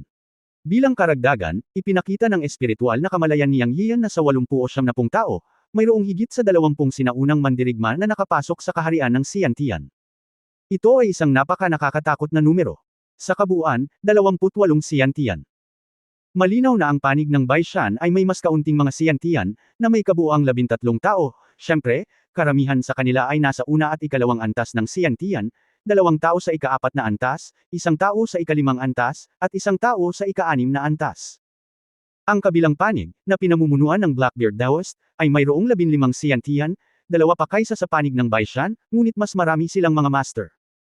Bilang karagdagan sa Blackbeard Daoist na nasa tuktok ng ika-6 na antas ng Xiantian, mayroong 3 tao sa ika-5 antas ng Xiantian, 5 tao sa ika-4 na antas ng Xiantian, at ang iba ay nasa una at ikalawang antas ng Xiantian. Sa mundo ng mga sinaunang mandirigma, ang mga kamaunang malalakas ang tumutukoy sa lahat. Ang mga masters ng Blackbeard Daoist side ay maaaring pisilin lamang ang Baishan side. Hindi nakapagtataka na nagkaroon ng panloob na alitan si Wudang, at nakita siya ni Baishan bilang isang tagapagligtas. Ito ay isang himala na ang Blackbeard side ay hindi nagre-rebelled hanggang ngayon. Sa huling pagsusuri, ang panloob na alitan sa Wudang ay talagang isyu ng pagpili ng kani-kanilang mga kahalili. Obvious naman na kung sino ang may mas malaking kamao ay tama. Sa isang iglap, ang espiritual na kamalayan ay tumingin sa lahat ng 28 Xiantian. Para naman sa iba, silang lahat ay 5 tao na may dark energy, ngunit hindi sila dapat maliitin. Ang bawat isa sa kanila ay nasa ika-7 o ika-8 antas ng dark energy, at karamihan sa kanila ay nasa tuktok ng ika-9 na antas ng dark energy, at maaaring makapasok sa antas ng Xiantian anumang oras. Ayon kay Baishan, ang kanilang angkan ay ang orthodox na angkan ni Wudang, ang angkan ng unang henerasyon ng punong guro, at ang kabilang panig ay isang sangay, at iginiit nila ang purong martial arts at hindi gumawa ng mga elixir. Sa makatuwid, matapos ipikit ng kasalukuyang punong guro ang kanyang mga mata, si Wudang ay naging walang pinuno sa loob ng 10 taon. Ngayon nang mahalal ang bagong punong guro, sumiklab ang makapangyarihang panig na sangay at gustong ihalal ang kanilang mga tao. Natural na hindi sumang-ayon ang panig ni Baishan. Ang direktang angkan ay ang ugat na kanilang pananaw. Ang kabilang panig ay naniniwala na ang kapangyarihan ay kakayahan, at ang nakaraang hanay ng mga pamamaraan ay hindi gumana. Walang silbi ang alchemy. Ang dalisay na martial arts ay gumawa ng mga tagumpay ng mas mabilis. Hindi mo ba nakita ang mga resulta ng napakaraming taon? Ilang master sa itaas ng ikatlong antas ng Siantian ang lumabas sa kanilang panig. Ang labanan sa pagitan ng dalawang bahay ay mas parang isang larong pampulitika. Tiningnan ni Yang Yiyo ang mga Siantian master sa gilid ng itim na balbas at naramdaman niyang nakapulot siya ng isang malaking hukay. Ilang beses niyang sinumpa si Bai Shan sa kanyang puso. Isang tao sa tuktok ng ika-6 na antas ng Siantian, 3 tao sa ika-5 antas ng Siantian, at 5 tao sa ika-4 na antas ng Siantian. Not to mention the others, the peak of the 6th level of Siantian alone is enough for him to drink a pot. Alam ni Yang Yiyo na hindi siya sigurado sa pakikipaglaban sa ika-6 na antas ng Siantian, dahil nasa unang antas pa lamang siya ng panahon ng pagtatayo ng pundasyon, na ayon sa teorya ay katumbas ng unang antas ng Siantian, ngunit ang kanyang tunay na lakas ay maaaring gumamit ng kapangyarihan ng ika-5 antas ng Siantian, kasama ang mga spell, at iba pa. Maaari rin niyang hamonin ang ika-6 na antas, ngunit iyon ay ang lahat ng antas. Ang kabuuang bilang ng mga taong Siantian ay nagdagdag ng hanggang 15 tao. Anong uri ng kapangyarihan ito? Alam na alam ito ni Yang Yiyo. Siguradong malaking hukay iyon. Nang sinundan ni Yang Yiyo si Li Sanqing upang lapitan ang karamihan, si Bai Shan at ang maputing buhok na matandang lalaki na may malabatang mukha sa tabi niya ay lumapit mula sa malayo at sumigaw, tinatanggap ng mga disipulo ni Wudang ang guro. Maligayang pagdating Master. Sa pangunguna ni Bai Shan, lahat ng mga disipulong Wudang sa likuran niya ay tumayo upang batiin siya, at lumuhad sila ng may paggalang. Kahit na ang maputi buhok na matandang Daoist ay walang pagbubukod. Sa kabilang panig, ang itim na balbas na matandang Daoist ay walang pakialam, at ang mga tao sa likod niya ay hindi gumagalaw at tumayo. Napaungol si Yang Yiyo sa loob. Tila umabot sa kritikal na punto ang hidwaan sa pagitan ng dalawang silid. Marahil ang kanyang pagdating ngayon ay isang fuse. Sa kanyang puso, isinumpo niya si Bai Shan ng 10,000 beses. Tinutulak mo ako sa hukay ng apoy. Kung alam ko lang na napakaraming Panginoon ni Wudang, wala sana akong sinabi at wala akong pakialam sa ganoong masamang bagay. Ano ang kinalaman ng iyong panloob na alitan sa akin? Ang mana ni Sikong Yuan ay nakuha ng hindi sinasadya. Hindi ko tinuring na Panginoon ko si Sikong Yuan. Ikaw si Wudang na kinikilala si Sikong Yuan bilang ninuno. Bagamat nagmumura siya sa kanyang puso, walang masabi si Yang Yiyo sa harap ng napakaraming tao. Kailangan niyang ipakita ang kanyang kilos. Siya na ngayon ang pinuno ng Yunmen. Sa hinaharap, bubuo ang Yunmen Medicine at kailangan niyang ipakita ang kanyang mukha sa harap ng mga sinaunang sektang ito. Hindi siya pwedeng magmura. Napaawang ang sulok ng kanyang bibig at sumilay ang isang malakas na ngiti sa kanyang mukha. Nagmamadali siyang humakbang pasulong upang alalayan si Bai Shan at ang matandang Daoist na may puting buhok at parang bata ang mukha, at malakas na sinabi, "Mga guro, mangyaring tumayo kaagad. Pinapahiya mo ako. Hindi talaga ako ang Wudang Master." Nahaharap sa ganoong sitwasyon na halatang, sobrang malaking fire pit, naisip ni Yang Yiyan na mas mabuting panatilihin ang mababang profile. Alam niyang kung aaminin niya na siya ang Panginoon ng Wudang, madaragdagan lang ang sama ng loob ng matandang may balbas na itim. Pagkatapos tumayo ni Bai Shan at ng matandang Daoist na may puting buhok at mukhang bata, nagmamadali silang nagpakilala kay Yang Yiyan, "Guru, huwag mong sabihin iyan. Ikaw pa rin ang direktang disipulo ni Master Sikong Yuanzo, at ang nakababatang kapatid ng unang henerasyon ng ating Wudang Master. Ikaw ang Panginoon ng aming buong Wudang." Nagsalita si Bai Shan sa napakalakas na boses, at sinadya o hindi niya sinasadyang tumingin pabalik, na parabang kausap niya ang matandang Daoist na may itim na balbas. Pagkatapos niyang magsalita, ipinakilala niya kay Yang Yiyan ang matandang Daoist na may puting buhok at parang bata, at sinabing, "Guru, ito ang aking tiyuhin na si Mingju." "Hello, Daoist Mingju," binati ni Yang Yiyan ang matandang Daoist na may puting buhok. "Master, seryoso ito, hindi ko magagawa ito." Paulit-ulit na huminto si Mingju, mukhang naguguluhan. Nakikita ni Yang Yiyo na si Mingju at Bai Shan ay hindi mga hanggal na tao, determinado silang kaladkarin siya sa tubig at makialam sa kanilang mga gawain sa pamilya Wudang. Nagniningning ang mga mata ni Mingju, at kitang-kita na siya ay isang napakatalinong matandang immortal. Mas magalang siya kaysa kay Bai Shan. Ngunit ayaw masangkot ni Yang Yiyo sa bagay na ito, at hindi niya napigil ang bamulong kina Bai Shan at Mingju, "Hindi ako makikialam sa inyong mga gawain sa Wudang. Dahil nandito ako ngayon, bisita lang ako, please huwag mo akong hilahin sa tubig, okay?" Natigilan si Bai Shan at bahagyang namula. Kumaibot ang sulok ng bibig ni Mingju, ngunit pagkatapos ay bamulong, "Katotohanan na naman mo ang pamana ni Sikong Yuan Zushi. Ikaw ang nakababatang kapatid ng unang henerasyon ng Wudang, at ang Grandmaster ng Wudang. Tsaka nandito ka ngayon. Sa tingin mo kaya mo pa bang tumalon? Kahit payag kami, hindi payag ang junior ko. Oo nga pala, ang itim na balbas ay ang aking nakababatang kapatid na si Chenju." Napakatuso niya at natatakot ako na kinasusuklaman ka na niya, ang Grandmaster. Kaya, ang Grandmaster, dapat kang maging kalmado. Makakatiyak ka tungkol sa iyong kaligtasan. Ikaw ang alagad ni Sikong Yuan Zushi. Shenju, huwag maglakas loob na hawakan ka. Kung siya ay maglakas loob na hawakan ka, ito ay isang pagkakanulo sa Panginoon at mga ninuno. Sa oras na iyon, ang matanda sa ipinagbabawal na lugar ay kikilos, kaya mangyaring maging Grandmaster ng Wudang sandali ngayon. Nang magsalita si Mingju, kumikinang ang kanyang mga mata, at ang kanyang mukha ay matapat at maamo. Ngunit halos niyang Yiyo ang kanyang baga nang marinig niya ito. Sinasabi mo pa namang matanda na ang iba ay napakatuso, pero ikaw ang napakatuso, di ba? Nagmura si Yang Yiyo sa kanyang puso. Ngunit sa pag-aakalang nagsasabi si Mingju ng totoo, nagngangalit siya at tiniis ito. Gayunpaman, sa sandaling ito, isang malamig na ungol ang dumating, Wudang Grandmaster. Anong klaseng Grandmaster yan? Mingju, matanda ka na at nalilito, tama ba? Bumilis ang tibok ng puso ni Yang Yiyo at naisip niya sa sarili, ang darating ay dumating na sa wakas. Ang boses na ito ay boses ni Chenju, ang matandang daos na may itim na balbas, at ang kanyang tono ay hindi maganda. Kabanata 367, tingnan kung may nagtataksil sa kanilang guro at mga ninuno. Mga ninuno, pinanood ni Yang Yiyo ang pagdating ng daos na si Chenju. Wala siyang balak magsalita. Una, ayaw talaga niyang masangkot sa panloob na alitan ni Wudang. Pangalawa, ang daos na Chenju at daos na si Mingju ay tila hindi madaling pakitunguhan. Ang pinakamahalagang bagay ay ang napakaraming mga likas na master, sa kabuuan ay 28.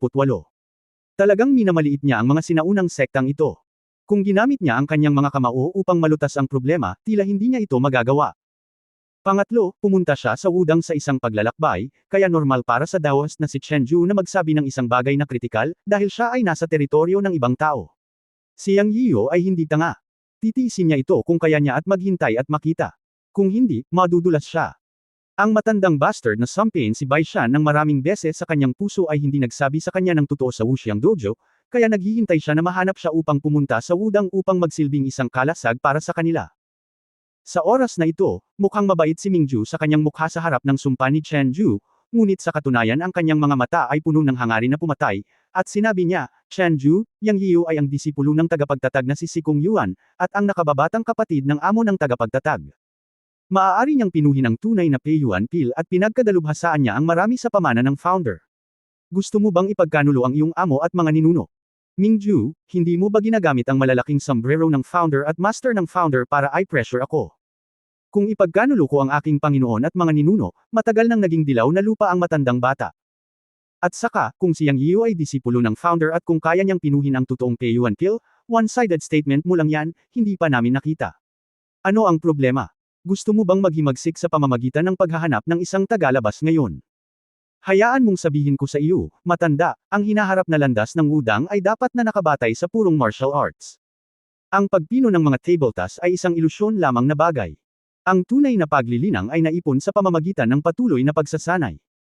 Oo, ang Peiyuan Pil ay talagang epektibo para sa mga sinaunang martial artist, ngunit ito ay limitado lamang sa Peiyuan Pil na pino ng master ng founder. Yuan Dan, pero paano naman ngayon? Mayroon kang isang general na magbubukas ng isang sekta at hihilingin sa punong guro na pinuhin ang tableta. Gumastos si Wudang ng hindi mabilang na mga mapagkukunan sa paglipas ng mga taon, at walang sinuman sa inyong mga matandang immortal ang makakapagpino kay Pei Yuan Dan, na lubhang nag-aksaya ng mga mapagkukunan ni Wudang. Dahil dito, ang ating Wudang, bilang isang sinaunang sekta, ay naging pinakailalim ng lahat ng mga sekta.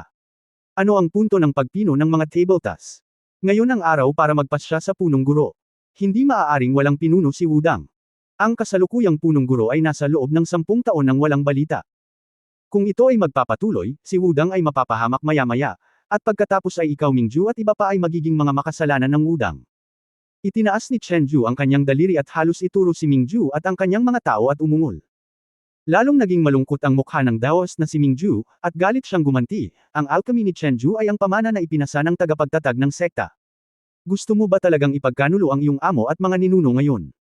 Ang Peiyuan Pil na pinino ni Yang Yiyo, upang maging walang galang, ay nalampasan ang Peiyuan Pil na pino ng tagapagtatag ng sekta. Mayroon akong ebidensya para dito.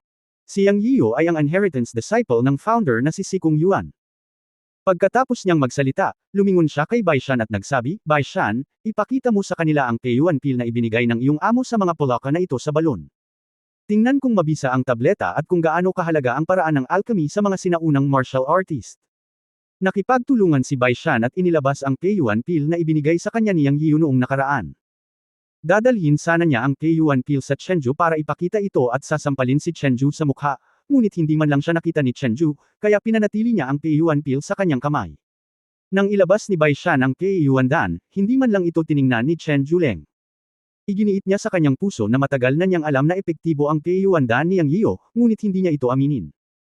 Kapag umamin na siya, hindi ba masisira ang plano niyang piliin ang papalit kay Wudang? Sa pagtingin kay Bai Shan, napangisi si Chenju, nakakainis na tableta, hindi ko ito titingnan.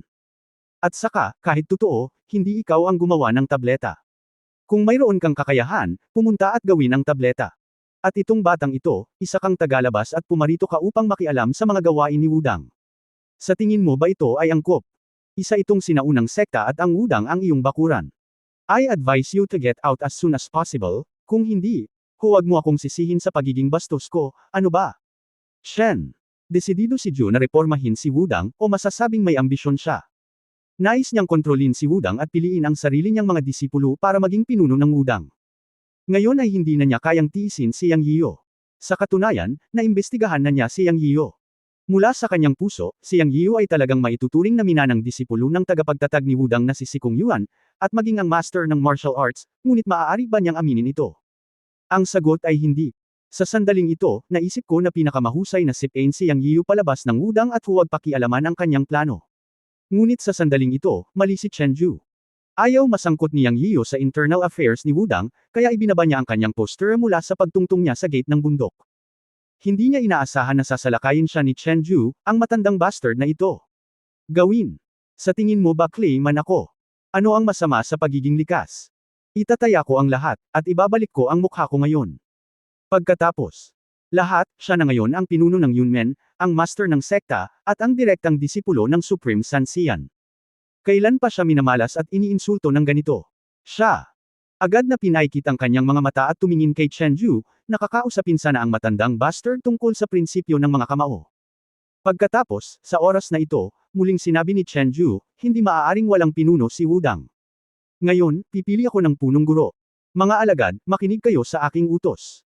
Ay ring ang kampana upang ipaalam sa lahat ng mga disipulo ni Wudang na sambahin ang mga ninuno at pag-usapan ang mga bagay sa Ancestral Hall. Pagkatapos magsalita sa matigas na tono, ngumuso siya at pinandilatan si Yang Yiyu, at malamig na sinabi sa isang nagbabantang tono, anak, umalis ka rito sa lalong madaling panahon, huwag mo akong guluhin. Matapos pagbantaan ni Chenju si Yang Yiyu, bigla siyang tumalon, ang kanyang katawan ay 12-12 ng metro mula sa lupa, at lumipad siya sa mga mata ng inggit at pagkamangha ng maraming disipulong Wudang. Sa isang kisap mata, lumipad siya sa isang palasyo sa di kalayuan. Dapat ay sa Ancestral Hall. Alam ni Mingju na si Chenju ay determinado at malamig na ngumuso, Chenju, maglakas loob ka ba? Habang nagsasalita, lumipad din siya at hinabol si Chenju. Alam niya na kung pipilitin ni Chenju na sambahin ang ninuno at pag-usapan ang mga bagay ngayon, magbabago si Wudang, at ang usapin ng kahalili ng punong guro ay hindi dapat siya ang magpasya. Hindi nagulat si Yang Yiyan na maaaring lumipad sina Chenju at Mingju, dahil alam niya na ang paglipad ay nangangailangan ng hindi bababa sa ika-6 na antas ng pagiging katutubo, at silang dalawa ay mga sinaunang mandirigma ng ika-6 na antas ng pagiging katutubo. Si Chenju ay nasa tuktok ng ika-6 na antas ng pagiging likas, at si Mingju ay maaaring ituring na nasa gitna ng ika-6 na antas. Makikita na ang paglipad ni Chenju ay mas mabilis at mas matatag kaysa kay Mingju. Ang apoy sa puso ni Yang Yiyu ay ganap na nag-alab sa huling mga salita ni Chenju, at ang kanyang mga mata ay nag-aapoy sa galit. Ngayon, ang bagay na ito ay aasikasuhin ng kanyang body. Kailan? Nakita ng mga disipulong Wudang sa bukid ang dalawang malalaking lalaki na lumilipad, bumitaw din sila sa kanilang lakad at hinabol sila. Tumingin si Bai Shan kay Yang Yiyu nang may kahihiyan. Hindi niya inaasahan na si Chenju ay magmumura at magbanta kay Yang Yiyu nang walang kahihiyan. Nauutal niyang sabi kay Yang Yiyu, Grandmaster. Paumanhin, hindi ko talaga inaasahan na magiging ganito. Pinutol ni Yang Yiyu ang mga salita ni Bai Shan at ipinikit ang kanyang mga mata sa lumilipad na figure ni Chenju at Mingju sa palasyo sa di kalayuan at nagtanong, ayon sa mga tuntunin ng Bai Shan Wudang, paano dapat parusahan ang mga gumagawa ng krimen at nagtaksil sa kanilang mga guro at ninuno. Sinagot ni Bai Shan ang hindi malay, dapat silang patayin. Okay, ngayon ako ang magiging Grandmaster ng Wudang mo at tingnan kung may magtataksil sa kanilang mga guro at ninuno. Sabi ni Yang Yiyu, at ginamit ang wind control technique. Pumalakpak siya sa hangin at mabilis na lumipad. Ang eksenang ito ang nagpalaki sa mga mata ni Bai Shan. Alam ng lahat ng Xiantian na kung gusto mong lumipad, dapat mong maabot ang Xiantian level 6, dahil ang tunay na essence ng Xiantian level 6 lang ang makakasuporta sa katawan para lumipad. Ngunit si Yang Yiyo ay malinaw na nasa Xiantian level 1, paano siya lilipad? Bukod dito, ang bilis ng paglipad niya at hugis ng katawan ay ilang beses na mas mabilis kaysa sa dalawang master ng Wudang, Mingju at Chenju, at mas elegante at libre. Maaari bang lumipad ang Xiantian level 1? Si Bai Shan ay labis na nagulat at naiingit. May mga 12 ng mga disipulo ng Wudang sa larangan ng pagsasanay sa martial arts na naramdaman din ni Bai Shan. Matapos makita ang mga mukha ng ilang mga sinaunang mandirigma sa itaas ng Xiantian level 4, ang mga tao sa panig ni Chenju ay nagbago ng husto at binilisan ang kanilang lakad patungo sa Patriarch Hall. Ang mga tao sa tuwang-tuwa ang panig ni Mingju. Maaaring lumipad si Yang Yiyo, hindi kaya siya ang Xiantian level 1 gaya ng hitsura niya. At ang totoong level niya ay Xiantian level 6. Kahit anong isipin mo, buti na lang at mabilis din silang sumugod sa Patriarch Hall. Sa pagtingin kay Chenju at Mingju na lumilipad sa kalangitan, pareho silang umaasa na i-promote ang sarili nilang mga kandidato para maging punong guro. Mula sa pakikipaglaban ng hayagan at palihim, sa wakas ay pumutok na ito ngayon. Kapag nabuksan na ang Patriarch Hall, aayusin ang usapin. Magkasunod na lumipad ang dalawa. Ang paglilinang ng Chenju ay mas mataas kaysa sa Mingju. Ngumisi siya at lumipad, mukhang relaxed. Siya ang unang nakarating sa pintuan ng Patriarch Hall, at pagkatapos ay tumingin muli sa langit. Gayunpaman, orihinal na gustong kutsain ni Chenju si Mingju, ngunit nang lumingon siya, nanlaki ang kanyang mga mata. Sa likod ni Mingju, isang figure ang dumating na parang isang stream ng liwanag, at ang bilis ay 3 beses na mas mabilis kaysa sa kanya. Mula sa malayo hanggang malapit, nang makita ni Chenju ang taong lumilipad, halos lumuwa ang kanyang mga mata. Ang taong iyon ay si Yang Yiyo, na ngayon lang niya binyantaan at isinumpa. Kabanata 368, Igalaw ang iyong ulo. Hindi makapaniwala si Chenju sa kanyang mga mata. Ang batang ito ay mukhang nasa unang antas ng Xiantian. Paano siya lumipad? Tanging. Ang ika-6 na antas ng Xiantian ay maaaring magkaroon ng sapat na tunay na kakanyahan upang suportahan ang katawan upang lumipad. Ito ay isang walang hanggang batas. Wala pa akong nakitang taong kayang lumipad sa unang antas ng Xiantian. Itinago ng batang ito ang kanyang kaharian. Nasa ika-6 na antas siya ng Xiantian. Oo, dapat ganito. May mga paraan upang itago ang kaharian sa sinaunang martial arts world. Nang maisip ito ni Chenju, nakaramdam siya ng kaunting panlulumo. Sinaktan lang niya si Yang Yiyo hanggang sa mamatay. Lumikha ito ng pagkakataon para sa matandang si Mingju at naging malaking kalaban para sa kanyang sarili. Ang ika-6 na antas ng Xiantian ay ang pangalawang pinakamalaking threshold ng Xiantian realm. Ang ika-6 na antas ng Xiantian ay madaling makitungo sa ilang ika-5 antas ng Xiantian. Tapos na ito. Kung magsanib puwersa ang walang kamatayang Mingju at Yang Yiyo, magiging problema ang usapin ngayon. Nang isipin ito ni Chenju sa kanyang puso, nagulat din si Mingju. Dahil noong siya ay malapit na sa lupa, isang figure ang lumapag sa lupa sa harap niya. Pagtingin ng malapitan, si Yang Yiyo iyon. Ika-6 ba siyang antas ng Xiantian na nagtago ng kanyang kaharian? Kaiba sa naisip ni Chenju, tuwang-tuwa si Mingju matapos niyang mapagtanto ito. Kung si Yang Yiyo ay nasa ika-6 na antas ng Xiantian, magagawa nilang harapin ang dawas na si Chenju. Ang mga bagay ay maaaring baligtarin, ang mga bagay ay maaaring baligtarin. Umungol si Mingju sa kanyang puso, na isang hindi inaasahang sorpresa. Naabutan ni Yang Yiyo at lumitaw sa harap ng Ancestral Hall, na nangangahulugang kakampi niya rin si Chenju. Lahat ito ay salamat sa mga pananakot at pang-iinsulto ni Chenju kay Yang Yiyo noon, kung hindi, kapag siya ay unang dumating, si Yang Yiyo ay hindi papayag na makisali sa mga gawain ng pamilya ni Wudang. Ngayon ayos na, ang bait talaga ng matandang Chenju. Puno ng ngiti ang mukha ni Mingju. Lumapag siya sa tabi ni Yang Yiyo. Kakausapin pa lang niya si Yang Yiyo para makalapit sa kanya, narinig niya ang napakalamig na boses ni Yang Yiyo na nagsasabi kay Chenju, bilang panauhin, dapat din akong maghain ng isang tasa ng mainit na tsaa pagdating ko sa Wudang mo. Bilang alagad ng tagapagtatag ni Wudang na si Sikong Yuan at ang nakababatang kapatid ng tagapagtatag ng Wudang, may gusto ka bang sabihin sa akin? Pakiramdam ni Chenju ay para siyang nakasakay sa tigre at mahirap bumaba sa tigre sa oras na ito. Gayunpaman, hindi siya natatakot kay Yang Yiyo lamang, ngunit natatakot na magsanib puwersa sina Mingju at Yang Yiyo upang magdulot ng gulo. Sa oras na ito, naramdaman ng mga disipulo ni Wudang na naningkit ang mga mata ni Chenju. Naintindihan ba niya ang ibig sabihin ni Yang Yiyo? Ito ay walang iba kundi ang paghahanap ng mukha at paghingi ng tawad sa kanya. Ngunit ang mga salitang binigkas at tubig na nabuhos ay hindi na maibabalik. Kung naging malambot siya kay Yang Yiyu ngayon, ano ang susunod na mangyayari? Paano niya maitatag ang kanyang autoridad sa harap ng mga disipulo ni Wudang? Bukod dito, naisip ni Chenju na siya ay nasa tuktok ng ika-6 na antas ng Siantian, at mayroong 15 Siantian na sinaunang mandirigma sa kanyang panig, at mayroong 5 sa kanila sa ika-4 na antas, at 3 sa ika-5 antas, na ilang beses ang lakas ng pakikipaglaban ng panig ni Mingju. Kung isasama silang lahat, matatakot pa rin ba siya na magsanib puwersa sina Yang Yiyu at Mingju? Sa pag-iisip nito, napangiti si Chenju, ano ang gusto mong sabihin ko sa iyo, anak? Nakikita ni Yang Yiyu na si Chenju, ang matandang bastard na ito, ay lalaban.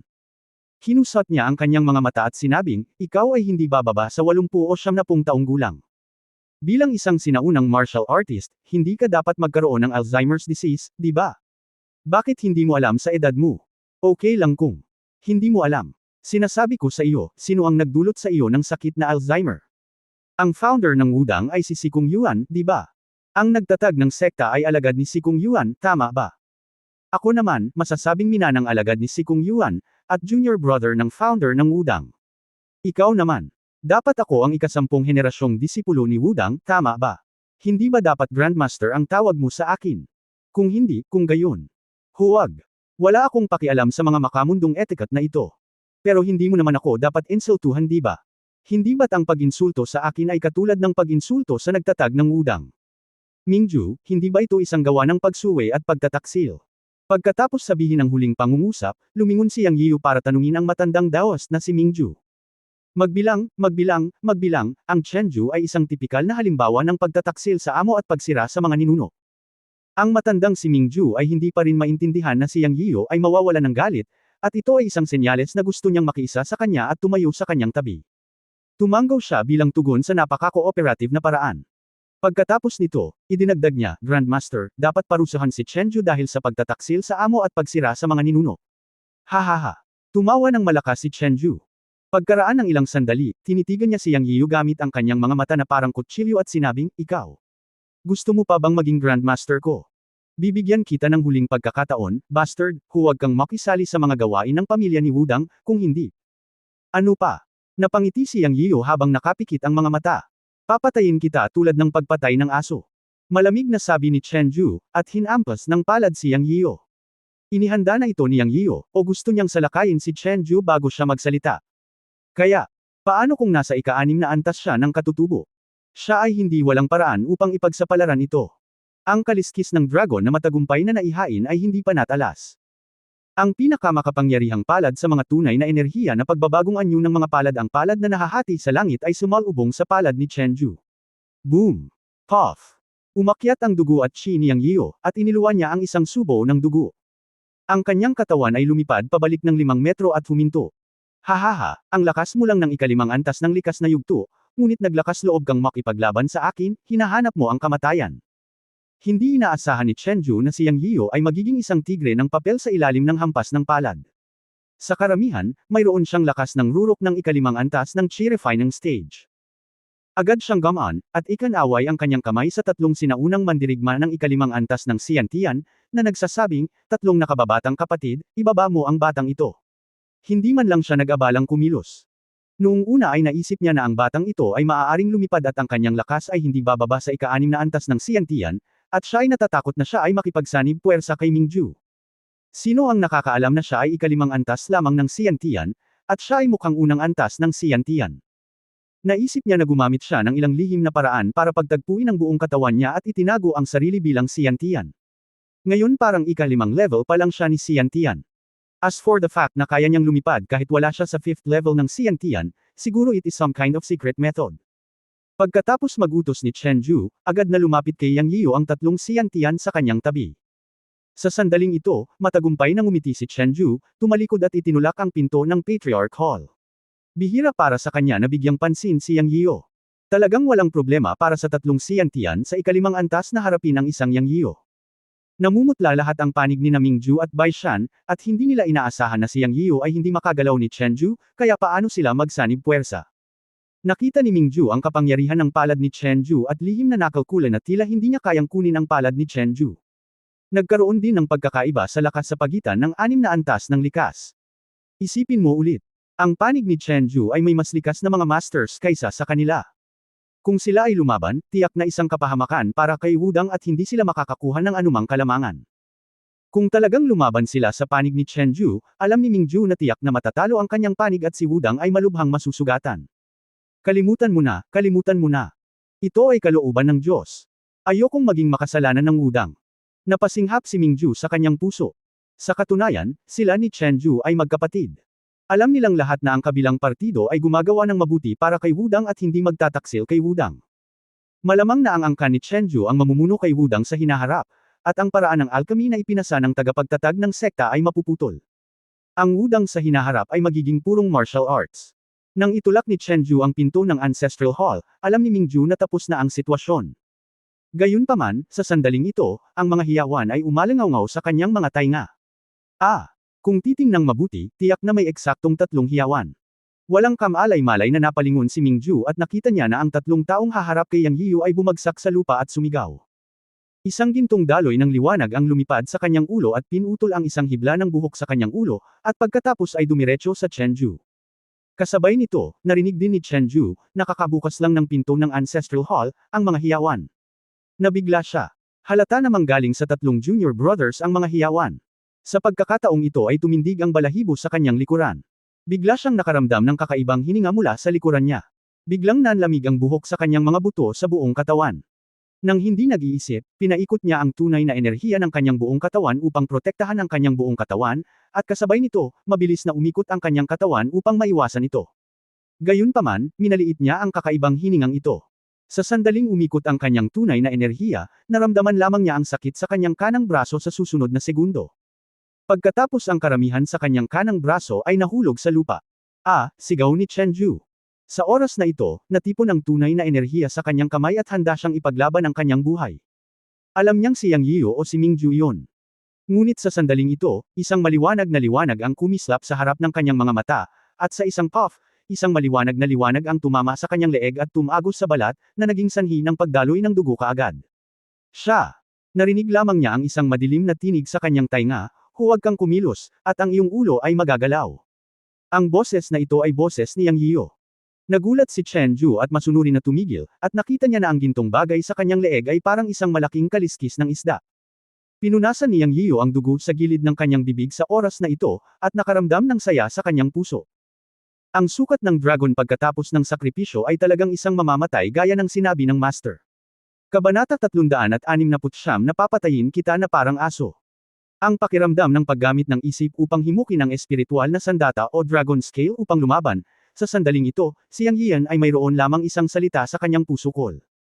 Kung saan maabot ng isip, maaabot ang kaliskis ng dragon. Inutusan ni Chenju ang 3 likas na level 5 na sinaunang mandirigma na harapin siya noon, ginamit ni Yang Yiyan ang dragon scale, at sa isang pag-iisip lamang, na hinimok ng isip, nasugatan niya ng gusto ang 3 likas na level 5 masters. Kung tutuusin, maaari niyang patayin ang 3 tao, ngunit pagkatapos ng pag-iisip tungkol dito, hindi niya ito ginawa. Ang sobrang pagpatay ay tiyak na makakaapekto sa kanyang estado ng pag-iisip sa hinaharap. Sinabi ito ni Master Yun Changxi sa kanya. Tsaka si Wudang ito. Pagkatapos ng lahat, pumunta siya sa Wudang upang maghanap ng mga kakampi. Bagamat ininsulto siya ni Chenju, walang matinding puot. Ang 3 likas na antas 5 ay sumunod din kay Chenju, at wala man lang puot. Batay dito, pinaandar lamang ni Yang Yiyan ang kaliskis ng dragon upang saksakin ang mga binti ng 3 tao sa isang iglap, at hindi sila pinatay.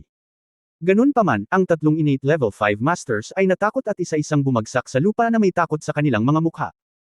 Hindi man lang nakita ng 3 na sinaktan sila ni Yang Yiyan ng isang nakatagong sandata na nagbabanta sa buhay. Isang kislap ng gininto ang liwanag lamang ang kanilang nakita sa katawan ni Yang Yiyan, at pagkatapos ay bumagsak siya sa lupa na may pananakit sa kanyang binti. Sa oras na ito, nang malamig na sinabi ni Yang Yiyan kay Chenju, "Kung gagalaw ka, gagalaw ang ulo mo," malinaw na nakita ng 3 likas na sinaunang mandirigma na ang nakatagong sandata ni Yang Yiyan ay parang kaliskis ng dragon. Kasing lakas ni Chenju, ang kasalukuyang nangungunang Panginoon ni Wudang bukod sa mga matandang Panginoon, ay nasakop ni Yang Yiyan sa isang kisap mata. Sa sandaling ito, ang mga disipulong Wudang na naruroon ay labis na nabigla. Isa-isa nilang hinuhulaan kung paano ito ginawa ni Yang Yiyan. Malinaw, ang kanyang katawan ay 5 o 6 na metro ang layo mula sa Chenju, bakit kaya niyang saktan ang mga tao na may gintong liwanag mula sa kanyang katawan? Una, inilagay niya ito sa tatlong likas na master sa ikalimang antas, pagkatapos ay pinutol ang isa sa mga braso ni Chenju, at sa wakas ay inilagay ang kumikinang na gintong nakatagong sandata sa leeg ni Chenju. Anong uri ng nakatagong armas iyon? Sa sandaling ito, maraming tao ang puno ng haka-haka at takot. Dalawang tao lang ang naruroon na magkaiba ang mukha, parehong tumingin kay Yang Yian na may sobrang maputlang mukha. Ang dalawang taong ito ay natural na mga partidong kasangkot, sina Chenju at Mingju. Ang kakaibang nakatagong sandata ni Yang Yiyo ay nagpaalala sa kanila ng isang salita sa kanilang isipan magic weapon. Nakatala sa Wudang Secret Book na may mga magic weapon sa mundo na maaaring pumatay ng mga kaaway na libo-libong milya ang layo sa pamamagitan ng pagkuha ng mga bagay mula sa himpapawid. Isa itong sandata na pinapangarap ng mga sinaunang mandirigma. Sa kasamaang palad, hindi pa sila nakakita ng gayong mga armas. Tiningnan ni Mingju ang sobrang maputlang mukha ni Yang Yiyo. Ang iniisip niya sa kanyang puso ay noong nagsimulang mag-away sina Yang Yiyo at Chenju ngayon lang, hindi niya tinulungan si Yang Yiyo, ngunit pinili niyang tumayo at manood. Sa katunayan, gusto rin ni Mingju na makita kung ano ang ibig sabihin at lakas na mayroon si Yang Yiyo, kaya hindi siya tumulong noong nag-away sina Yang Yiyo at Chenju. Sa sandaling ito, ginawang tagumpay ni Yang Yiyo ang pagkatalo, at nagkaroon ng mahiwagang pagliko sa field. Ang unang naisip ni Mingju ay kung nasaktan niya si Yang Yiyo, aayusin ba niya ang score mamaya? Para naman kay Chenju, na hinawakan ni Yang Yiyo sa kanyang leeg gamit ang kaliskis ng dragon, naramdaman niyang mas hindi makayanan kaysa kay Mingju sa sandaling ito, at isang anino ng kamatayan ang bumabalot sa kanyang ulo. Hindi pa niya naramdaman ang gayong kalapit, at ang kamatayan ay napakalapit sa kanya. Kahit anong pilit niya, hindi niya akalain na may magic weapon sa kamay si Yang Yiyo. Sa malamig na pawi sa kanyang noo, sinabi niya na may maputlang mukha, magic weapon. Kinaikit ni Yang Yiyo ang kanyang mga mata at malamig na ngumuso, may gustong sabihin country bumpkin, body, ito ay isang espiritual na sandata, isang tunay na sukat ng dragon, anong uri ng magic weapon? Siyempre naiintindihan din niya na ang pangalan ng magic weapon ay maaaring ang pangalan ng sinaunang martial artist para sa espiritual na sandata, tulad ng parehong kaharian, tinawag ito ng sinaunang martial artist sa bansa. At ang nagsasaka ay ang panahon ng pagtatayo ng pundasyon. Sa pagtingin kay Chenju, si Yang Yiyo ay mapagpakumbaba na nagsabi, papatayin kita tulad ng pagpatay ng aso. Nag-iinit ang mukha ni Chenju, ang pangungusap na ito ay eksakto kung ano ang isinumpa niya noon kay Yang Yiyo, at ngayon ay ginagamit na siya sa kanyang sarili. Mixed emotions talaga ang naramdaman. Sino ang pumatay sa iyo tulad ng pagpatay ng isang aso, ito ay malinaw sa isang sulyap. Namumula ang mukha ni Chenju, at nang ang kamatayan ay talagang bumabalot sa kanyang puso, natakot siya. Ano ang magagawa ng isang pang-anim na antas na likas? Takot pa rin siya sa kamatayan. Hindi ba dapat may sasabihin ka sa akin? Binanggit muli ni Yang Yiyo ang mga lumang bagay, na isang tipikal na sampal sa mukha, at siya ay napakapwersa. Nung tinanong ka ng body ko kanina, tumawa ng disdain ang matandang bastard. Ngayon tatanungin ulit kita, tingnan natin kung matatawa ka pa. Ang eksena ay ganap na tahimik, at lahat ay nakatingin kay Yang Yiyo, na nakatingin kay Chenju, ang nangungunang eksperto ng Wudang. Sa pakikinig sa mga salita ni Yang Yiyo, ang partido ni Mingju ay nakaramdam ng labis na kasiyahan. Gayunpaman, ang partido ni Chenju ay may malungkot na mukha, at gusto nilang labanan si Yang Yiyo hanggang kamatayan. Ngunit naglakas loob ba sila? Siyempre hindi sila naglakas loob. Nagpupumigla si Chenju sa kanyang puso sa oras na ito. Naisip niyang lumaban, ngunit ang kinahinatnan ay pupugutan ng ulo ni Yang Yiyo. Sa wakas ay sumuko siya, at sinabi sa boses na kasing lambot ng isang lamok, hindi dapat ipahiya ni Chenju ang Panginoon, mangyaring iligtas ang aking buhay. Nagsasabi ka ba ng love words sa iyong concubine? Sinong kausap mo? Nakangiting tumingin si Yang Yiyo kay Chenju. Ang linya ng depensa sa kanyang puso ay bumagsak, at ibinigay din ni Chenju ang lahat at sumigaw ng malakas, hindi dapat insultuhan ni Chenju si Master, mangyaring iligtas ang aking buhay. Ginamit ni Chenju ang kanyang tunay na enerhiya upang dumaan sa buong venue, at narinig ito ng bawat disipulo ng Wudang. Kasama na ang mga disipulong Wudang na dumating pagkatapos magpatugtog ng kampana ng sekta. Sa katunayan, hindi bababa sa 500 katao sa buong Wudang. Bilang karagdagan sa 80 o 70 sinaunang mandirigma na nakita sa tarangkahan ng bundok, natural na may ilang mas mahihinang disipulo na dumating ng maglaon, tulad ng mga disipulo noong panahon ng Mingjin. Ang operasyon ng buong Wudang ay hindi mapaghihiwalay sa pagkain, pag-inom, pagdumi at pag-ihi. Ang mga sinaunang mandirigma na ito sa likas na antas ay natural na kailangang pagsilbihan, at ang mga mahihinang disipulong iyon ang siyang nagsisilbi sa mga likas na tiyuhin na ito. Sa oras na ito, narinig ng lahat ang pag-amin ni Chenju. Nanlaki ang mata ng lahat. Ang unang master ng Wudang ay talagang humingi ng awa. Laking gulat ng ilang ordinaryong disipulo ng Wudang. Gayunpaman, hindi ito mahalaga sa kanila. Maaaring hindi sila kwalipikadong makialam sa mga usapin sa pagitan ng mga big shot at master na ito sa kanilang buhay.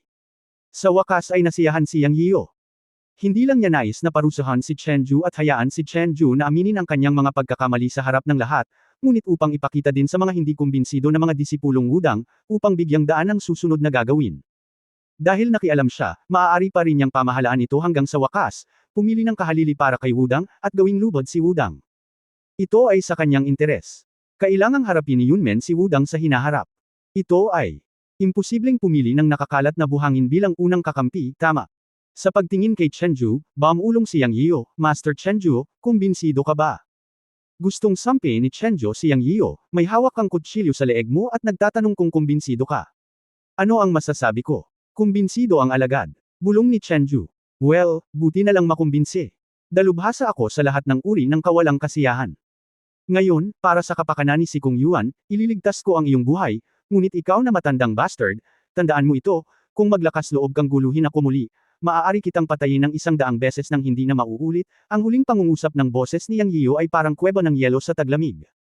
Kinilig si Chenju. Nakita niya ang nakamamatay na layunin sa mga mata ni Yang Yio, at ang huling bakas ng pag-iisip sa kanyang puso ay ganap na nawala. Habang nagsasalita, ibinalik ni Yang Yio ang kaliskis ng dragon sa kanyang katawan ng may pag-iisip. Napahinga ng maluwag ang tensyon ni Chenju, at lumuhad siya sa lupa habang umuungol at malakas na sinabi, ang disipulo ni Wudang na si Chenju ay nagpapasalamat kay Master sa hindi niya pagpatay sa akin. Mula ngayon, handa na si Chenju na sundin ang utos ni Master at ituring si Master bilang Wudang Supremo. Nakikita ni Chenju na si Yang Yio ay isang lalaking may masamang espiritu sa buong katawan. Masyado siyang misteryoso. Ngayon lang, nakita niya hindi lamang ang pagpatay na layunin sa kanyang mga mata, kundi pati na rin ang mga ilusyon na kasing lalim ng dagat ng mga bituin. Siya ay isang tao na nagsanay ng martial arts sa buong 108 taon. Ang mga nakita at narinig niya sa kanyang buhay ay likas na hindi maihahambing sa mga ordinaryong tao. Ang eksena sa mga mata ni Yang Yio, sa pananaw ni Chenju, ang mga taong iyon ay walang alinlangan na magiging masama sa hinaharap. Not to mention Kunlun, may isang tao sa di kalayuan, at makikita sa kanyang mga mata ang kaparehong eksena ng dagat ng mga bituin. Ang dahilan kung bakit si Kunlun ay naging malaking kapatid sa sinaunang sekta ay hindi lamang dahil sa kanyang mayamang karanasan, ngunit higit pa dahil si Kunlun ay may demonyo na walang limitasyong potensyal. At si Yang Yio ngayon ay may potensyal na demonyo. Ngumiti si Yang Yio. Sa pagkakataong ito, narinig niya ang mga salita mula sa puso ni Chenju. Talagang kumbinsido siya. Ngumisi siya at sinabing, sige, bumangon ka na. Kung tutusin, may koneksyon ako kay Wudang.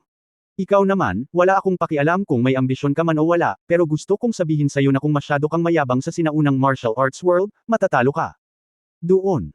Maraming tao ang maaaring pumatay sa iyo. Kung ikaw ay masyadong nahuhumaling sa kapangyarihan sa paglilinang ng Taoism, hindi ka makakarating sa isang mas mataas na antas sa iyong buhay.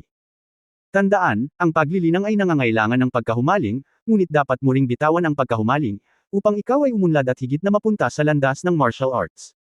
Kabanata 370, isang biglaang pagliliwanag sa isang pangungusap. Nang marinig ang mga salita ni Yang Yio, nagulat si Chenju, at biglang kumislap ang kanyang mga mata. May isang klik sa kanyang katawan.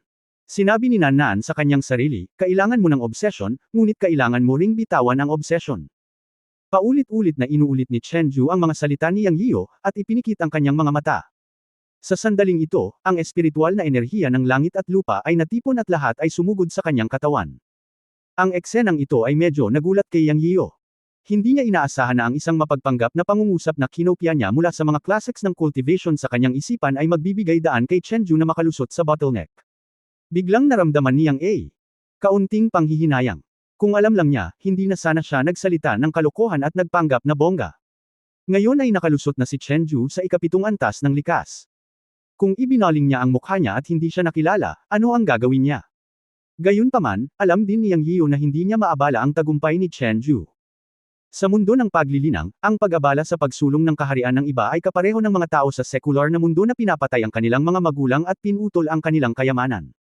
Lahat sila ay galit sa buhay at kamatayan, kaya hindi sila maabala. Bumantong hininga siya at sinabing, kalimutan mo na. Kung siya ay magiging pagalit pagkatapos na makalusot si Chenju, ang pinakamasamang maaaring mangyari ay makakalaban natin siya. Kung hindi tayo manalo, tumakas na lang tayo. Bagamat madaling masupol ng mind-driven na kaliskis ng dragon si Chenju, alam ni Yang Yiyu na ang pagmamaneho ng kaliskis ng dragon upang saktan ang kaaway ay hindi makapangyarihan.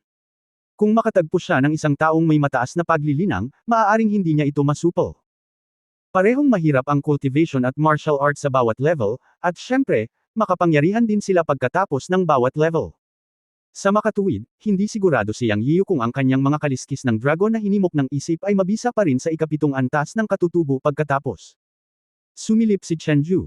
Biglang natauhan si Chenju at napatigil dahil sa mga salita ni Yang Yiyu. Ito ay nangyayari paminsan-minsan sa cultivation circle, ngunit ang ganitong uri ng biglaang pagliliwanag ay bihira at napakabihirang.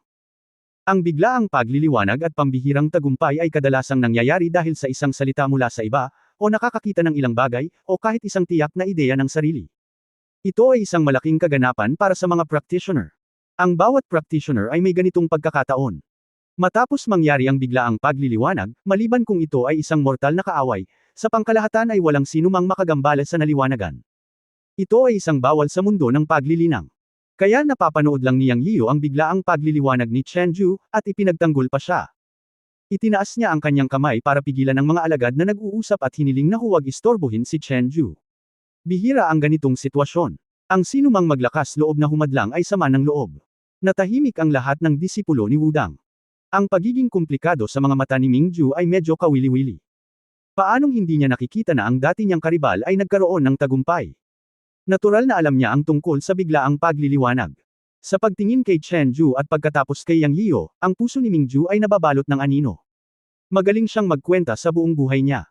Noong sinabi niya kay Yang Yiyu ang tungkol kay Chenju noon, sinabi niyang napakatuso ni Chenju. Sa katunayan, si Mingju mismo ang napakatuso. Sa kabaligtaran, si Chenju ay may maapoy na ugali at sinunod ang purong martial arts ng walang labis na tuso. Nang malaman ni Mingju ang tungkol kay Yang Yiyu mula sa Baishan, nagsimula siyang magkalkula, na iniisip na gamitin ang pagkakakilanlan ni Yang Yiyu bilang isang disipulo ni Sikong Yuan at ang nakababatang kapatid ng tagapagtatag ng sektang Wudang, upang sugpuin si Chenju ng may katwiran. Sa hindi inaasahang pagkakataon, hindi talaga makatwiran si Chenju. Tumanggi siyang kilalanin ang pagkakakilanlan ni Yang Yiyu at isinumpa si Yang Yiyu, na agad namang ikinagalit ni Yang Yiyu. Tuwang-tuwa si Mingju sa oras na iyon. Ngunit ano ang naging resulta? Si Yang Yiyu talaga ang gumawa ng malaking pagbabalikwas at nakipag-usap kay Chenju. Gayunpaman, masyadong nag-isip si Mingju. Nang mag-away sina Yang Yiyu at Chenju, pinili niyang tumayo at manood, na may layuning makita ang lakas ni Yang Yiyu at pagkatapos ay tulungan siya. Isang malaking pagbaligtad ang ginawa ni Yang Yiyu at mabilis na pinasuko si Chenju, na naging dahilan upang desperado si Mingju.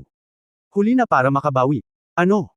Ang mas hindi inaasahan ay hindi pinatay ni Yang Yiyu si Chenju, ngunit sa halip ay nagbigay ng payo kay Chenju, na nagbigay daan kay Chenju na makalusot. Sa sandaling ito, gustong mamatay ni Mingju. Ang usapin ngayon ay masasabing kabiguan sa magkabilang panig, at nabigo ang pagkalkula. Ngayon, siguradong talo na ang laban nila ni Chenju. Lalo niyang sinaktan si Yang Yiyu.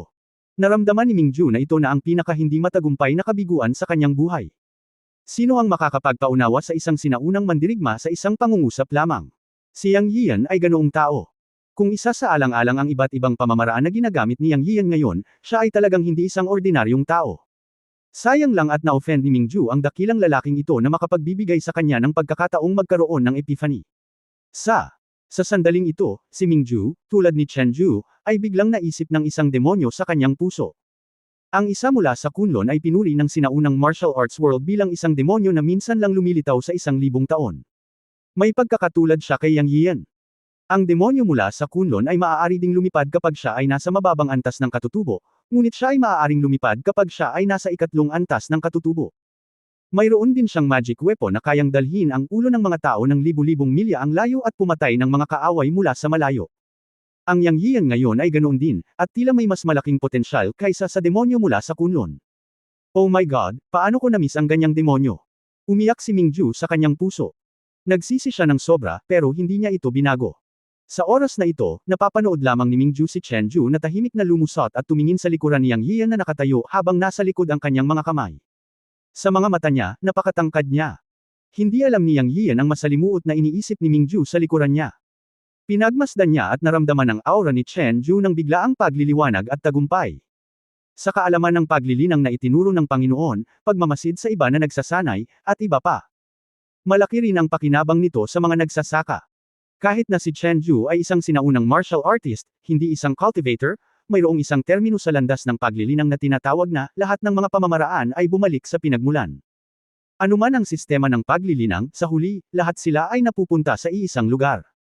Matapos ipasok ang likas na sinaunang martial artist, tinawag na itong martial arts.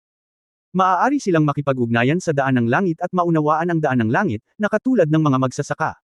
Sa makatuwid, ito ay kapaki-pakinabang para sa kanya na pagmasdan ang biglaang pagliliwanag ni Chen Ju. Matapos ganap na ay relax ang kanyang isip, ipinikit ni Yang Yiu ang kanyang mga mata at maingat itong dinama. Ang unang bagay na naramdaman niya ay ang proseso ng espiritual na enerhiya ng langit at lupa na umaaligid kay Chen Ju. Ito ay parang batis ng bundok na nagtatagpo sa ilog. Sa lupa na may mahinang espiritual na enerhiya, napakaraming espiritual na enerhiya ng langit at lupa ang maaaring tipunin, na nagpapakita ng kapangyarihan ng isang biglaang pagliliwanag. Kung walang mangyayaring hindi inaasahan, tiyak na makakalusot si Chen Ju sa ikapitong antas ng pagiging likas. Bukod dito, naramdaman ni Yang Yiu ang magandang kapaligiran mula sa Chen Ju, isang magandang momentum na sumasaklaw sa lahat ng ilog, tulad ng isang bundok, tulad ng isang umuungal na baha. Sa isang tiyak na sandali, hindi napigilan ni Yang Yiu na gayahin ito, at biglang natipon sa paligid niya ang espiritual na enerhiya ng langit at lupa. Bagamat ito ay napakaliit, ito ay halos kapareho sa kalagayan ng biglaang pagliliwanag ni Chen Ju at pagsipsip ng espiritual na enerhiya ng langit at lupa sa sandaling ito. Dahil dito, natuwa si Yang Yiu. Kung mabisa niya ang ganitong paraan ng pagsipsip ng espiritual na enerhiya ng langit at lupa tulad ng biglaang pagliliwanag, hindi ba tataas ng ilang beses ang bilis ng kanyang paglilinang sa hinaharap? Pinipigilan ng labis na kaligayahan sa kanyang puso, inilaan niya ang kanyang sarili sa pangunawa ng estadong ito, dahan-daang naramdaman ang tilapon ng aura ng langit at lupa sa paligid ng Chen Ju, na ginagaya ng kaunti, mula sa pagkakatulad sa simula hanggang sa aura na nagtitipon sa paligid niya sa dulo, parami ng parami, parami ng parami, pinagkadalubhasaan ni Yang Yiu ang isang tilapon ng langit at ang paraan ng pagsipsip ng aura ng lupa. Sa madaling salita, napagtanto niya ang trajectory ng aura ng langit at lupa sa ilalim ng daan ng langit. Siyempre, ang bilis at paraan ng pagsipsip ng aura, higit sa lahat, ay dapat magpakita ng kahanga-hanga at malawak na momentum sa kanyang katawan. Naunawaan ni Yang Yiu ang momentum na ito bilang isang uri ng malawak na pag-iisip, at pagkatapos ay makakagawa siya ng dagandong na may aura ng langit at lupa, at sa wakas ay naabot niya ang epiphanic na paraan ng pagsipsip ng aura ng langit at lupa. Nang maramdaman niya na ito ay nagiging makinis, at malapit ng ganap na gayahin ang epiphanic na paraan ng pagsipsip ng aura, bigla niyang naramdaman na ang aura ng langit at lupa sa paligid ng Chen Ju ay nawala, at si Chen Ju ay tumigil sa kanyang epiphany.